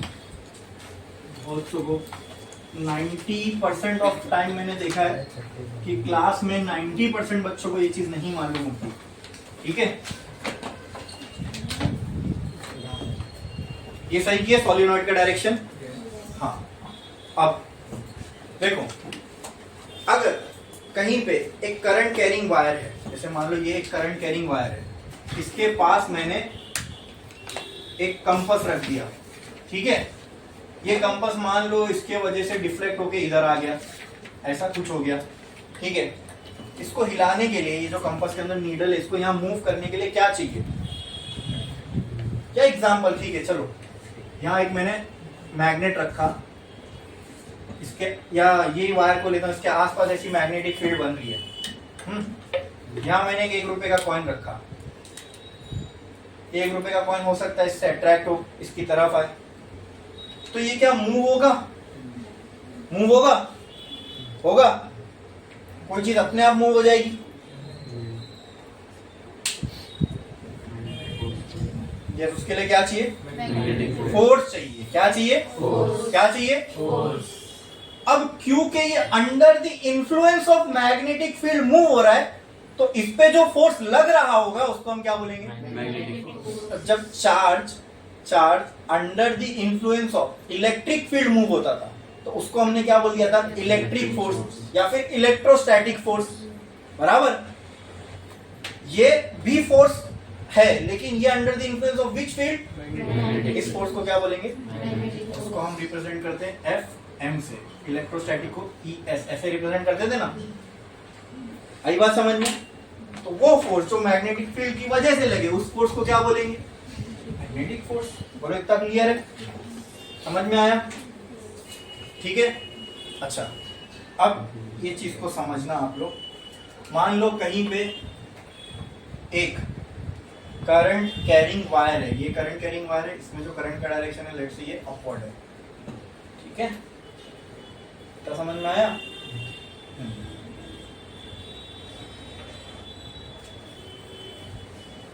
और इसके बाजू में एक और करंट कैरिंग वायर है, इसका भी डायरेक्शन अपवर्ड है। ठीक है, अब इसकी मैग्नेटिक फील्ड को थोड़ी देर के लिए भूल जाओ, मैं इसकी मैग्नेटिक फील्ड बना रहा हूं तो कुछ ऐसी बनेगी। क्या आपको लग रहा है इसमें से फ्लो होने वाला जो करंट है वो अंडर द इन्फ्लुएंस होगा इसकी मैग्नेटिक फील्ड के? आप ये एग्री करते हो? ये है वो करंट कैरिंग वायर, ऐसी बनी इसके आसपास मैग्नेटिक फील्ड। सिर्फ यही थोड़ी बनेगी, पूरा यहाँ से लेके यहाँ तक बनेगी, यहाँ यहाँ यहाँ यहाँ हर जगह पे होगी इसकी मैग्नेटिक फील्ड। बोलो क्लियर है? और मैंने एक और वायर यहाँ रख दिया। अब क्या वो वाली वायर इस वायर के मैग्नेटिक फील्ड के अंडर आ रही है? इतना समझो बस अभी। हाँ, उसमें से क्या फ्लो हो रहा है? करंट। क्या फ्लो हो रहा है? करंट। करंट का फ्लो होना मीन्स व्हाट? अगर कहीं पे मैं ये कह रहा हूं कि करंट फ्लो हो रहा है, मतलब अंदर क्या हो रहा है? यस यस यस, ये है उसका सही जवाब। क्या करंट का फ्लो नाम कब कहते हैं? When charge moves inside the conductor, है ना? जो फ्री इलेक्ट्रॉन्स होते हैं वो मूव करते हैं ड्रिफ्ट वेलोसिटी से, ठीक है?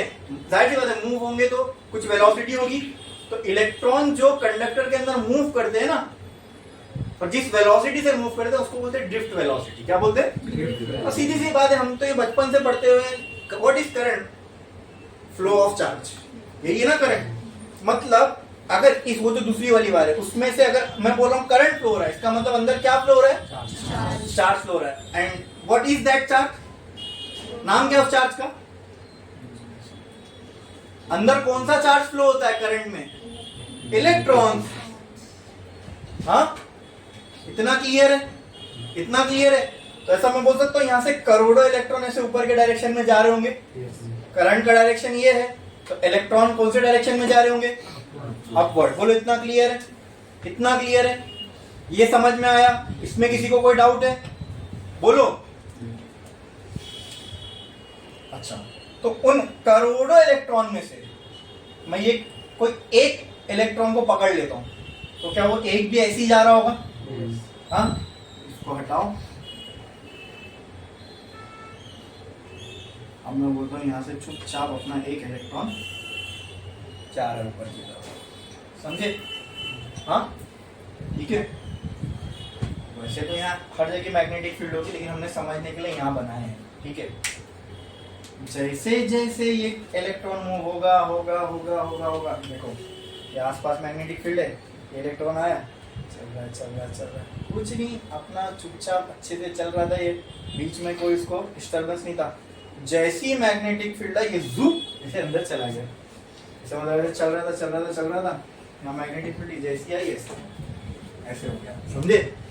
इसका जो डायरेक्शन था वो चेंज हो गया। क्या हो गया? चेंज हो गया। अब तो ये समझने वाली बातें एकदम अपने दिमाग में बिठा लो। अच्छा, एक और चीज, मैंने एक और वायर लिया जो जिसमें करंट नहीं है, उसको मैंने यहाँ रख दिया। करंट तो नहीं है, लेकिन अगर क्या उसमें फ्री इलेक्ट्रॉन होंगे? होंगे ना, कॉपर की वायर। लेकिन मैंने उसमें करंट नहीं, मतलब उसको मैंने बैटरी से कनेक्ट नहीं किया, तो मान लो उसमें भी एक इलेक्ट्रॉन है यहाँ पे, ठीक है? अब वो इलेक्ट्रॉन भी इसकी मैग्नेटिक फील्ड में आ रहा है, बट उसके साथ कुछ नहीं हुआ। दोनों सेम ही तो चार्ज है, वो भी इलेक्ट्रॉन ये भी इलेक्ट्रॉन, लेकिन फर्क क्या है? वो इलेक्ट्रॉन किस पे था? वो इलेक्ट्रॉन इस इलेक्ट्रॉन में फर्क क्या है? जब मैं एक वायर रखा जो करंट, जिसमें से करंट फ्लो नहीं हो रहा है, लेकिन इलेक्ट्रॉन तो उसमें भी होंगे, वो वायर को मैंने मैग्नेटिक फील्ड में रखा, ठीक है? तो उसमें भी चार्ज तो वही है ना, जैसे ये वाला चार्ज है, बट वो डिफ्लेक्ट नहीं हुआ, वो जैसा था वैसे ही रहा, लेकिन ये डिफ्लेक्ट हो गया मैग्नेटिक फील्ड में। जैसे इसने अपना डायरेक्शन चेंज कर दिया। करती है भाई, मैग्नेटिक फील्ड का असर है चार्ज के ऊपर। तुम आप मेरे को बस ये मैं नहीं पूछ रहा हूँ क्यों हुआ ऐसे, मैं आपको बस इतना पूछ रहा हूँ फर्क क्या है? ये वाला जो इलेक्ट्रॉन था और ये वाला इलेक्ट्रॉन में फर्क क्या है? हाँ हाँ हाँ हाँ, exactly, very good very good, बहुत अच्छे से आपने इस चीज को पकड़े कि ये वाले केस में इलेक्ट्रॉन मूव फ्री तो है लेकिन मूव नहीं हो रहा है। करंट फ्लो हो रहा है क्या? करंट इज नॉट फ्लोइंग, मतलब मैं बोल सकता हूँ चार्ज इज एट रेस्ट। तो एक बात अपने दिमाग में एकदम अच्छे से बिठा लो, मैग्नेटिक फील्ड सिर्फ मूविंग चार्ज को इफेक्ट करता है, रेस्ट वाले चार्ज को ये हिला। अगर कोई चार्ज रेस्ट पे है, तुम चाहते हो वो मोशन में आए, वो मैग्नेटिक फील्ड नहीं कर सकता, वो मैग्नेटिक फील्ड नहीं कर सकता। हाँ, एक चार्ज मोशन में है, उसको मोशन में बनाए रखना है, ये काम मैग्नेटिक फील्ड कर सकती है। आ रही है बात समझ में मैं क्या बोल रहा हूं? हाँ, एक चार्ज रेस्ट पे है, उसको आपने मैग्नेटिक फील्ड में लेके जाके रख दिया, तुम कितनी भी स्ट्रॉन्ग मैग्नेटिक फील्ड लगा दो उस चार्ज पे, वो टस से मस नहीं होगा, क्योंकि इफेक्ट ही नहीं करती मैग्नेटिक फील्ड रेस्ट वाले चार्ज को। भाई, magnetism is a concept of electrodynamics. Electrodynamics का मतलब क्या? इलेक्ट्रो का मतलब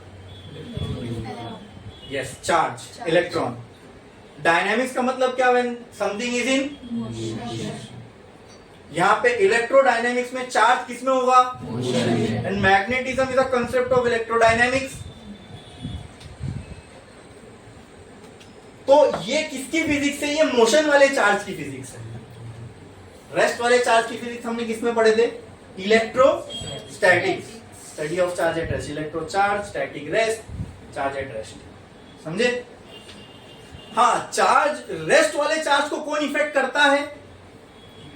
वहां एक फील्ड थी, इलेक्ट्रिक फील्ड। अब तुमको फिजिक्स देखो, जैसे जैसे हम आगे बढ़ेंगे ना, पूरा physics as a whole sense बनाने लगेगा।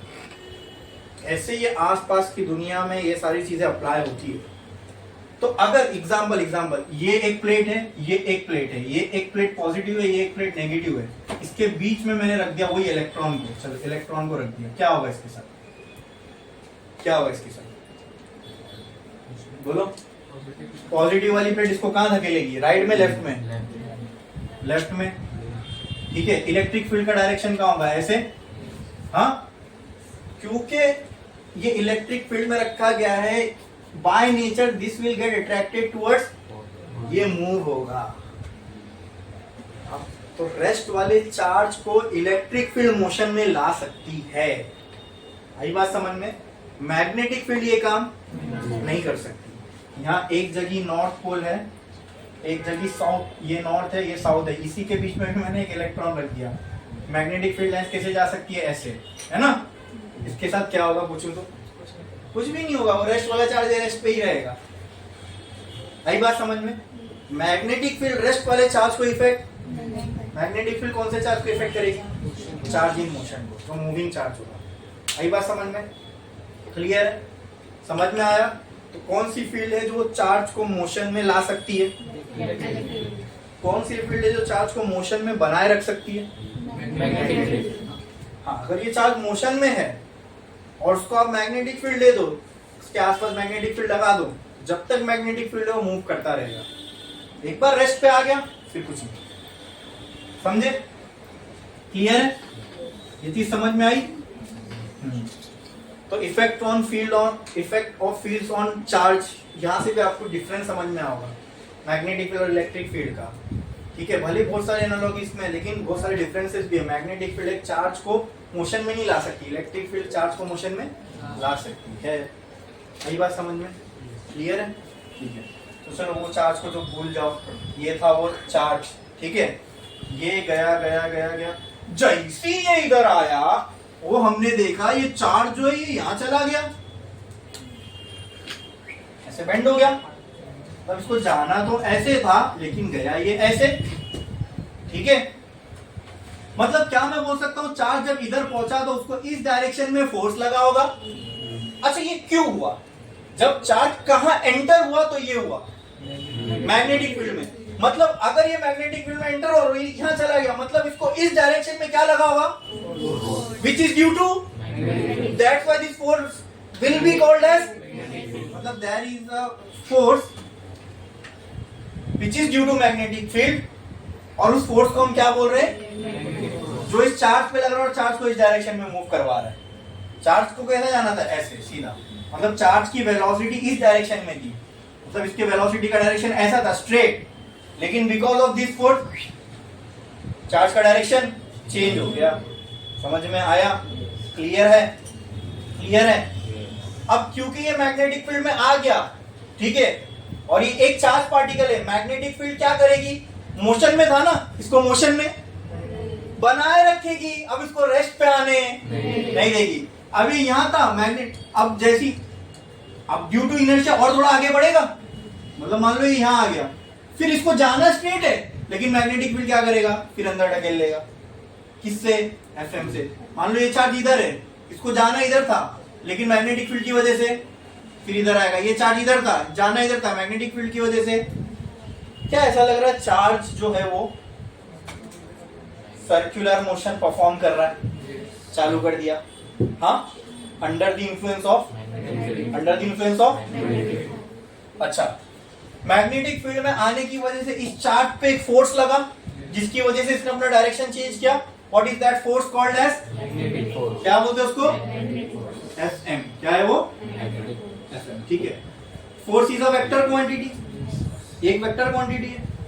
तो अगर फोर्स कोई दो चीज को मल्टीप्लाई करके आ रहा है, तो वो दोनों भी कौन सी होनी चाहिए? वेक्टर क्वांटिटी ही होनी चाहिए, बराबर। तो ये देखा गया। अच्छा, अब ये समझना है ना कि फोर्स किसका किसका वेक्टर क्वांटिटी, किसका किसका वेक्टर सम है। तो आप समझो, उसके लिए हम राइट हैंड पाम रूल, कौन सा रूल देखेंगे? Right hand palm rule. कुछ नहीं करना है, जो हमने सोचे थे वो सब चीज वैसी रहने वाली है। थंब क्या रिप्रेजेंट कर रहा था?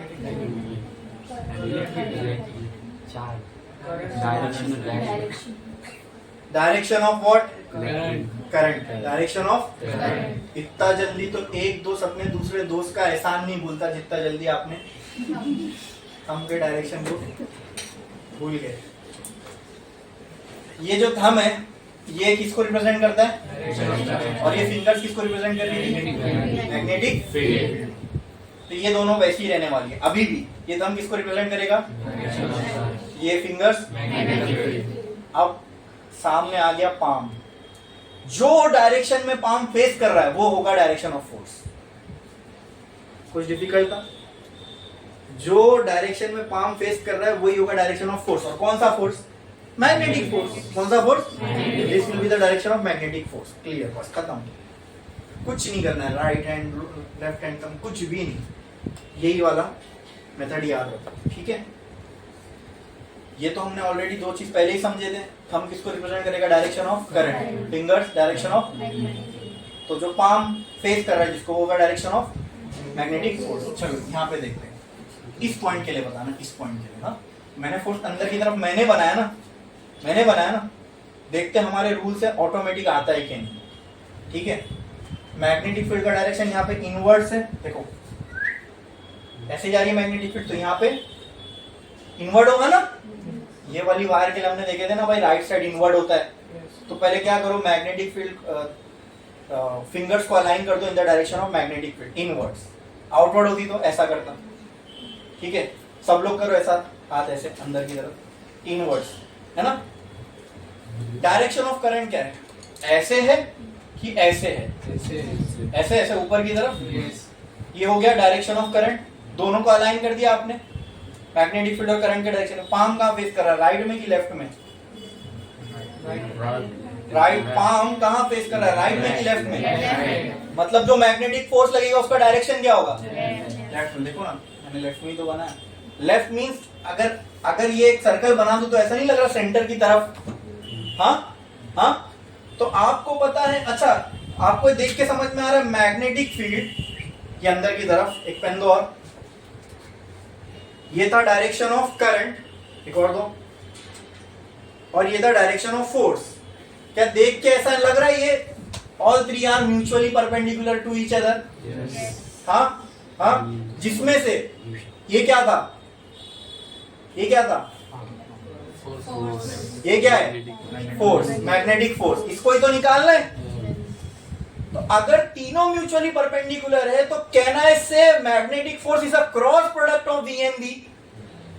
ये जो डायरेक्शन ऑफ करंट है, करंट को भूल जाओ, मैंने अब सिर्फ एक चार्ज याद रखा है। तो क्या ये डायरेक्शन ऑफ चार्ज होगा? क्या ये direction of velocity of charge होगा? बोलो yes. क्या मैं बोल सकता हूं अगर चार्ज ऐसे मूव हो रहा है, इसका मतलब यही चार्ज की डायरेक्शन ऑफ वेलोसिटी होगी। हाँ, ये था डायरेक्शन ऑफ मैग्नेटिक फील्ड, ये था डायरेक्शन ऑफ चार्ज, और ये था फोर्स। फोर्स निकालना है मुझे, फोर्स की वैल्यू निकालनी है। Force is a vector quantity. अगर फोर्स ऐसा आंसर आ रहा है, इसका मतलब जिसको मल्टीप्लाई करके आ रहा है वो दोनों भी क्या होंगे, वेक्टर। और कौन सा प्रोडक्ट, कौन से प्रोडक्ट के लिए आंसर ऐसा वेक्टर क्वांटिटी आता है, डॉट प्रोडक्ट की क्रॉस प्रोडक्ट, क्रॉस प्रोडक्ट। और क्रॉस प्रोडक्ट की एक खास बात है दोस्तों, अगर उनका डायरेक्शन, वो तीनों भी जो है, यानी जो आंसर है वो जो भी दो चीज मल्टीप्लाई हो रही है उनसे म्यूचुअली परपेंडिकुलर होगा। क्या होगा, फोर्स इज आंसर, मतलब फोर्स किन दोनों का क्रॉस प्रोडक्ट होगा, वेलोसिटी ऑफ चार्ज और मैग्नेटिक फील्ड। तो कहना है से force is the cross product of v vector cross b vector. समझ में आया, क्लियर है? हाँ। और ये दोनों हम किसके लिए देख रहे हैं, चार्ज के लिए। किसके लिए, इसलिए मैंने इसको किससे मल्टीप्लाई कर दिया, चार्ज के मैग्नीट्यूड से। चार्ज की जो भी वैल्यू होगी, अभी एक चार्ज है तो उसके लिए वैल्यू ये हो जाएगी, अगर करोड़ों चार्ज होंगे तो उसके लिए चार्ज की वैल्यू भी बढ़ जाएगी, तो फोर्स भी बढ़ जाएगा। समझ में आया? क्लियर है? क्लियर है कि नहीं सुनता? समझ में आया? तो इसके लिए मैंने कहा था आपके वेक्टर्स के कंसेप्ट बहुत क्लियर होने चाहिए। ठीक है, जब कोई तीन चीज मिलके क्रॉस प्रोडक्ट बना, यानी ये दोनों मिलके, ये दोनों का जो भी आंसर होगा, ये अभी जैसे v क्रॉस b ना, v क्रॉस b, ये v था, ये b था, v क्रॉस b करो, फोर्स का डायरेक्शन मिलेगा। देखो v क्रॉस b का मतलब क्या होता है, फिंगर्स को v से लो और b की तरफ कर्ल करो, थंब जो देगा वो आंसर देगा आपको। ये v है, ये b है, v से b की तरफ फिंगर्स को कर्ल करो, थंब कहाँ आ रहा है, थंब उस साइड आ सकता है क्या, आ ही नहीं सकता, इसी साइड आएगा। तो ये हो गया डायरेक्शन ऑफ फोर्स। इससे भी डायरेक्शन ऑफ फोर्स 2 बैठ रहा है, और जब हमने right hand palm rule use किया उससे भी डायरेक्शन ऑफ फोर्स यही आ रहा है। आई बात समझ में? क्लियर है? हाँ। अब एक चीज दोस्तों, मुझे आप ये बताओ,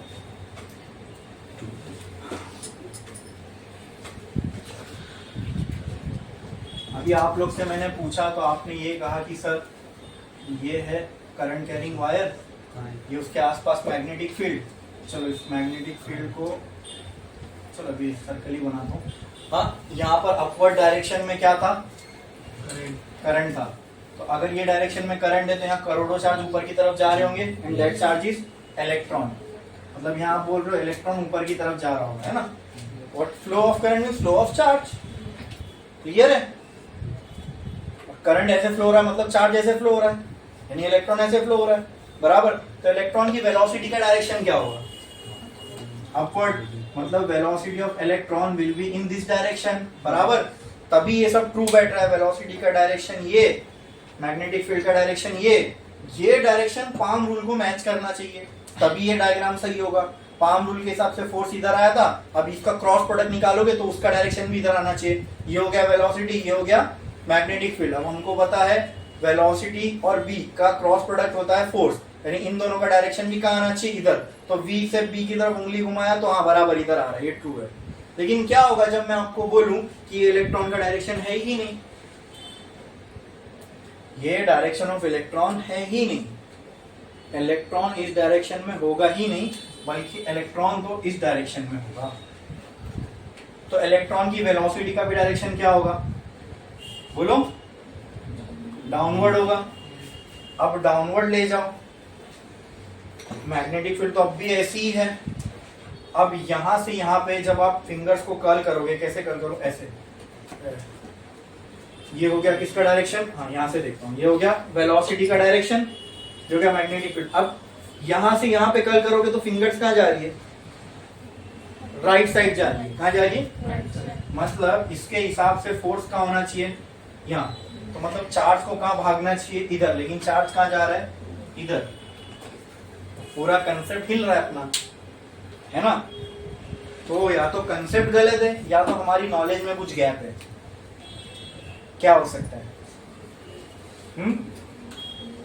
हाँ, कंसेप्ट जो मैंने पढ़ा है ये गलत है, या तो तुम्हारी नॉलेज में कुछ गैप है। ये पक्की बात है, ये डायरेक्शन ऑफ वेलोसिटी नहीं है, पक्की बात है। तुम अगर बोल रहे हो ये इलेक्ट्रॉन की वेलोसिटी का डायरेक्शन होगा तो ये गलत है, दिस इज नॉट ट्रू। लेकिन ऐसा कैसा? करंट तो सर बोले ये डायरेक्शन में फ्लो हो रहा है, और करंट का फ्लो होना मतलब इलेक्ट्रॉन का फ्लो होना। तो करंट ऐसे फ्लो हो रहा है तो इलेक्ट्रॉन भी ऐसे ही फ्लो होगा, क्योंकि इलेक्ट्रॉन ही तो करंट बना रहा है। किसको इसके पीछे का कंसेप्ट मालूम है बताओ? अच्छा, एक बात से मैं आपके पर्दा हटाता हूं, इलेक्ट्रॉन हमेशा करंट के अपोजिट डायरेक्शन में फ्लो होता है। ये किस किस को मालूम था? देखो कितना बड़ा हमारे एजुकेशन सिस्टम में मतलब दुख की बात है ना कि हम लोग 12वीं में आ जाते हैं, लेकिन ये इतनी बेसिक चीज है ना, इतनी बेसिक चीज। ये मैंने आपसे नहीं मैं बोल रहा हूँ, मैंने जितनी भी क्लास पढ़ा हो ना उसमें 90%, कुछ एक आध बच्चों को मालूम होता है, कहीं पर तो किसी को नहीं, और कहीं 90% बच्चों को ये मालूम ही नहीं होता कि इलेक्ट्रॉन जो है वो करंट के अपोजिट डायरेक्शन में फ्लो होता है। सर ये तो कुछ नई बात आज हम लोग सुन रहे हैं। चलो मैं आपको इसको थोड़ा सा समझा के भी बताता हूँ। ये एक वायर है, इसको मैंने कनेक्ट कर दिया एक बैटरी से, ठीक है। ये बैटरी का पॉजिटिव टर्मिनल, ये बैटरी का नेगेटिव टर्मिनल। चार्ज हम कहाँ से, करंट हम कहाँ से निकालते हैं? तो ये होगा डायरेक्शन ऑफ करंट, बराबर। ये हो गया डायरेक्शन ऑफ करंट, ये हो गया डायरेक्शन ऑफ करंट, बराबर। ये ट्रू है क्या नहीं? हाँ। तो अकॉर्डिंग टू यू करंट का फ्लो होना मतलब चार्ज का फ्लो होना, और चार्ज मतलब कौन सा? मतलब करंट फ्लो हो रहा है यानी इलेक्ट्रॉन फ्लो हो रहा है, यानी इलेक्ट्रॉन का फ्लो का डायरेक्शन भी यही होगा ना।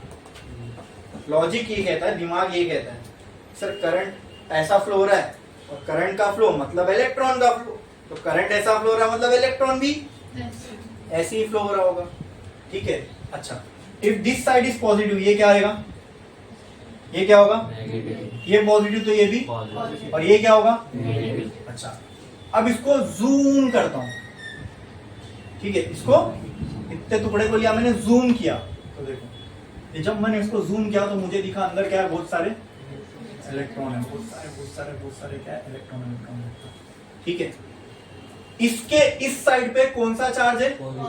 इसके इस साइड पे कौन सा चार्ज है? नाउ बाय नेचर इलेक्ट्रॉन किसकी तरफ जाना चाहेगा?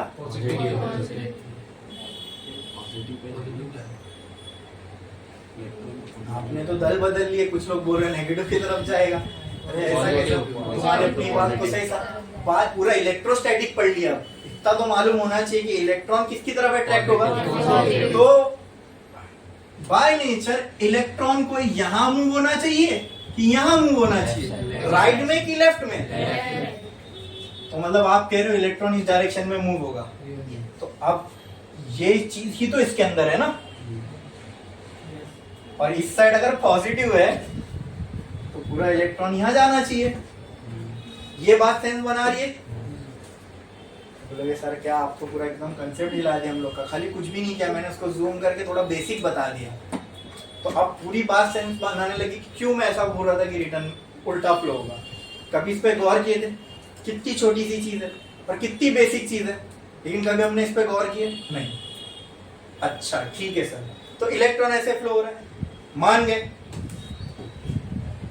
तो करंट का डायरेक्शन ये, इलेक्ट्रॉन का ये, ऐसा। लेकिन हमने तो पढ़ा था करंट का फ्लो होना मतलब इलेक्ट्रॉन का फ्लो, चार्ज का फ्लो, और चार्ज कौन सा अंदर? करंट हम बना रहे ऐसा और इलेक्ट्रॉन आ रहा है ऐसा, तो फिर ये गलत है। हमको इसको क्या करना पड़ेगा? सही। तो कैसा होगा? प्लस और ये माइनस। अब हम करंट को कैसा बनाएंगे? ऐसे, ठीक है। ये सही है। करंट का फ्लो होना मतलब इलेक्ट्रॉन का फ्लो होना, और इलेक्ट्रॉन कैसा फ्लो होएगा? पॉजिटिव। ये वायर है, ये यहाँ पे इलेक्ट्रॉन कहाँ फ्लो होगा? पॉजिटिव की तरफ। तो करंट एक्चुअल में इलेक्ट्रॉन ऐसे फ्लो हो रहा है, और इलेक्ट्रॉन का फ्लो होना मतलब करंट का फ्लो होना। तो अगर इलेक्ट्रॉन ऐसे फ्लो हो रहा है तो करंट ऐसे फ्लो होगा, ये बोल सकता हूं मैं? आई बात समझ में? नहीं बोल सकते। अरे फंस गए। तो फिर क्या सही है? फंस गए ना। अब इलेक्ट्रॉन का डायरेक्शन सेंस, ये करंट के इस डायरेक्शन से इलेक्ट्रॉन का फ्लो सेंस नहीं बना रहा है, और इलेक्ट्रॉन के फ्लो के डायरेक्शन से करंट का डायरेक्शन, क्योंकि यहाँ एक चीज गलत हो रही है, वो क्या, हम नेगेटिव से करंट निकाल रहे हैं, वो भी गलत हो जाएगा, ये भी गलत, ये भी गलत। तो सही क्या है क्या नहीं वाकई पेचीदा चीज, फंस गए क्या नहीं यहाँ पे, और है कितनी बेसिक है, बट किसी का इस पे ध्यान नहीं जाता और कोई टीचर भी इसको मतलब ध्यान नहीं देते। इवन ये इस चैप्टर का भी टॉपिक नहीं है, लेकिन मेरे को मालूम है अगर मैं ये नहीं पढ़ाऊंगा ना तो तुमको इसके जो अच्छे अच्छे कंसेप्ट है वो समझ ही नहीं पाओगे कभी तुम। और ये 8th और 9th स्टैंडर्ड का टॉपिक है। मैंने कहा ना, मैं हमेशा स्टूडेंट की साइकोलॉजी से पढ़ाता हूँ। मुझे मालूम है कि आप लोग कहाँ फंसोगे। देखो पूरी क्लास में से किसी को नहीं मालूम है इसका जवाब। तो यहाँ पे तुम्हारा जो नॉलेज का गैप है ना दोस्तों, वो है कन्वेंशनल करंट का। वो है, देखो ऐसा करंट का डायरेक्शन तुम नहीं बना सकते। कोई भी बुक में देखो तो करंट पॉजिटिव से ही निकलता है, एंड इट इज ट्रू।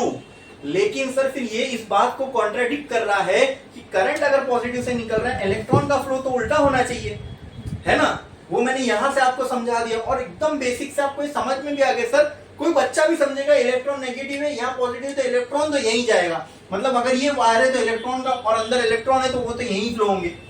तो फिर करंट हम यहाँ क्यों बताते हैं? जब इलेक्ट्रॉन ऐसा आ रहा है पॉजिटिव की तरफ, तो करंट हम ऐसा क्यों बताते हैं? यही है वो गैप कंसेप्ट का आपके दिमाग में। चलो अब उसको फिल करते हैं। यहां पर आपके दिमाग से एक चीज मिसिंग है, which is called as conventional current. एक कंसेप्ट है जिसको बोलते हैं कन्वेंशनल करंट। अब कुछ चीज समझो, कन्वेंशनल का मतलब क्या होता है मालूम? पुरानी, ट्रेडिशनल। ट्रेडिशनल मतलब यही पुराना, जो चलता हुआ आ रहा है, ठीक है। जैसे ट्रेडिशनल क्लोथ्स यानी साड़ी, सलवार कमीज, ये सब जो चलता हुआ आ रहा है, ठीक है ना। ट्रेडिशनल का मतलब ये होता है, उसी को आप कन्वेंशनल भी बोल सकते हो, यानी जो चीज एक टाइम से चलती हुई आ रही है उसको बोलते हैं कन्वेंशनल, ट्रेडिशनल। ये समझ में आता है? अरे बोलो, इतना समझ में आ रहा है? और जो नई चीज है उसको हम नॉन कन्वेंशनल बोलते हैं, आपको नॉन ट्रेडिशनल बोल सकते हो। उसके और भी वर्ड्स है, मॉडर्न वगैरह। क्लियर है? क्लियर है। तो कन्वेंशनल का इंग्लिश का मतलब समझ में क्या होता है? What is the meaning, literal meaning of the word conventional? It means वो चीज जो एक चलती हुई आ रही है, प्रथा है, चलती हुई आ रही है, ठीक है। अब समझो, करंट की जो खोज है, करंट की जो खोज है इलेक्ट्रॉन की खोज से बहुत पहले हो चुकी थी, 100-200 साल पहले हो चुकी थी, ठीक है। करंट मिल चुका था दुनिया को, इतना मालूम था कि अगर पोटेंशियल डिफरेंस कहीं पे क्रिएट कर दो तो उसमें से करंट फ्लो होता है। ये नहीं मालूम था करंट फ्लो होता है इसका मतलब अंदर क्या होता है, ये किसी को। ये तो जब जे थॉमसन ने इलेक्ट्रॉन की डिस्कवरी की उसके बाद पता चला कि भाई एटम के अंदर इलेक्ट्रॉन्स भी होते हैं और उनका चार्ज नेगेटिव होता है। तब ये कहानी मालूम पड़ी कि नहीं नहीं भाई, इलेक्ट्रॉन जो करंट जो फ्लो होता है, मतलब करंट का फ्लो यानी किसका फ्लो होना? इलेक्ट्रॉन्स का फ्लो होना। ये बात हमको करंट के इन्वेंशन के करीब 100-200 साल बाद पता चली। करंट उससे पहले से था हमारे पास। जैसे यही बात है, अगर एटम के बारे में नहीं पता होता तो क्या हम एग्जिस्ट नहीं करते क्या? हम तो एग्जिस्ट कर रहे हैं ना। अब धीरे धीरे हम कैसे बने हैं, एटम क्या है, ये सब क्या है, वो सब हम देखते जा रहे हैं। लेकिन अगर हमारी नॉलेज में कोई चीज नहीं है, इसका मतलब वो काम ही नहीं करेगी, ऐसा है क्या? वो है इसलिए हम पढ़ रहे हैं, हम पढ़ रहे हैं इसलिए कोई चीज नहीं है, ऐसा ऐसा नहीं है, समझे? तो करंट तो था इलेक्ट्रॉन की खोज से पहले भी, ठीक है। और करंट इतना मालूम है एक जगह से दूसरी जगह फ्लो होता है, ठीक है। तो जैसे कि फिजिक्स साइंटिस्ट ने ये देखा कि फिजिक्स में बहुत सारी चीज ऐसी है जो हायर से लोअर की तरफ जाती है। आप समझ रहे हो मेरी बात? फिजिक्स जैसे कोई चीज का फॉल होना, जैसे वाटर लेवल, एक जगह पानी ज्यादा है, एक जगह पानी हाइट पर और एक जगह एक खाली कंटेनर, तो पानी कहाँ जाएगा? अब जो हायर लेवल है वहां से लोअर लेवल। तो ये चीज का फ्लो कहाँ से कहाँ होता है? हायर से हीट, हीट हीट हीट भी ट्रांसफर होती है, कहाँ से कहाँ होती है? हायर टेम्परेचर से। तो बाय नेचर, नेचर को ये पसंद है, लोगों ने देखा कि नेचर में जितनी भी चीजें अपने आप हो रही है, वो कैसे हो रही है? From higher to, from higher to, from higher to. तो साइंटिस्ट ने जब करंट की खोज हो गई थी, ये देख के कि बाकी चीजें नेचर में जैसे हायर से लोअर जा रही है, तो करंट, ये मान लिए करंट भी हायर पोटेंशियल से लोअर पोटेंशियल पे फ्लो होता है, क्योंकि ये मालूम ही नहीं था ना अंदर क्या है। अगर करंट की खोज से पहले इलेक्ट्रॉन आ गया होता तो हो सकता है आज हम लोग करंट का डायरेक्शन ऐसे पढ़ रहे होते, समझे। लेकिन क्योंकि ये चीज करंट बहुत पहले आ चुका था, इलेक्ट्रॉन की खोज बाद में हुई और करंट हम यूज कर रहे थे, करंट के फ्लो को डिफाइन करना था, तो हमने नेचर में देखा हर ज्यादातर चीजें हायर लेवल से लोअर लेवल पे जाती है। तो positive means higher potential, negative means lower. तो हमने करंट के डायरेक्शन को सर्किट डायग्राम्स में कैसे बताना चालू कर दिए? From positive to, from positive to, from positive to negative, ठीक है। अब ये चीज चलती हुई आ रही थी करीब 100-200 साल। फिर इलेक्ट्रॉन की खोज और मालूम पड़ा कि ये गलत है, करंट के अंदर जो है चार्ज फ्लो होता है और चार्ज कभी भी ऐसे नहीं ऐसे फ्लो होता है। लेकिन अब वो 100-200 साल की पूरी हिस्ट्री को, लिटरेचर को चेंज करना पड़ता, इसलिए साइंटिस्ट लोग सब बैठे और डिसाइड किए, देखो मालूम सबको है कि इलेक्ट्रॉन उल्टा फ्लो होता है, मतलब मालूम सबको कि करंट का फ्लो होना मतलब चार्ज का फ्लो होना, और चार्ज जो है अपोजिट की तरफ जाता है, दूर नहीं जाता उससे।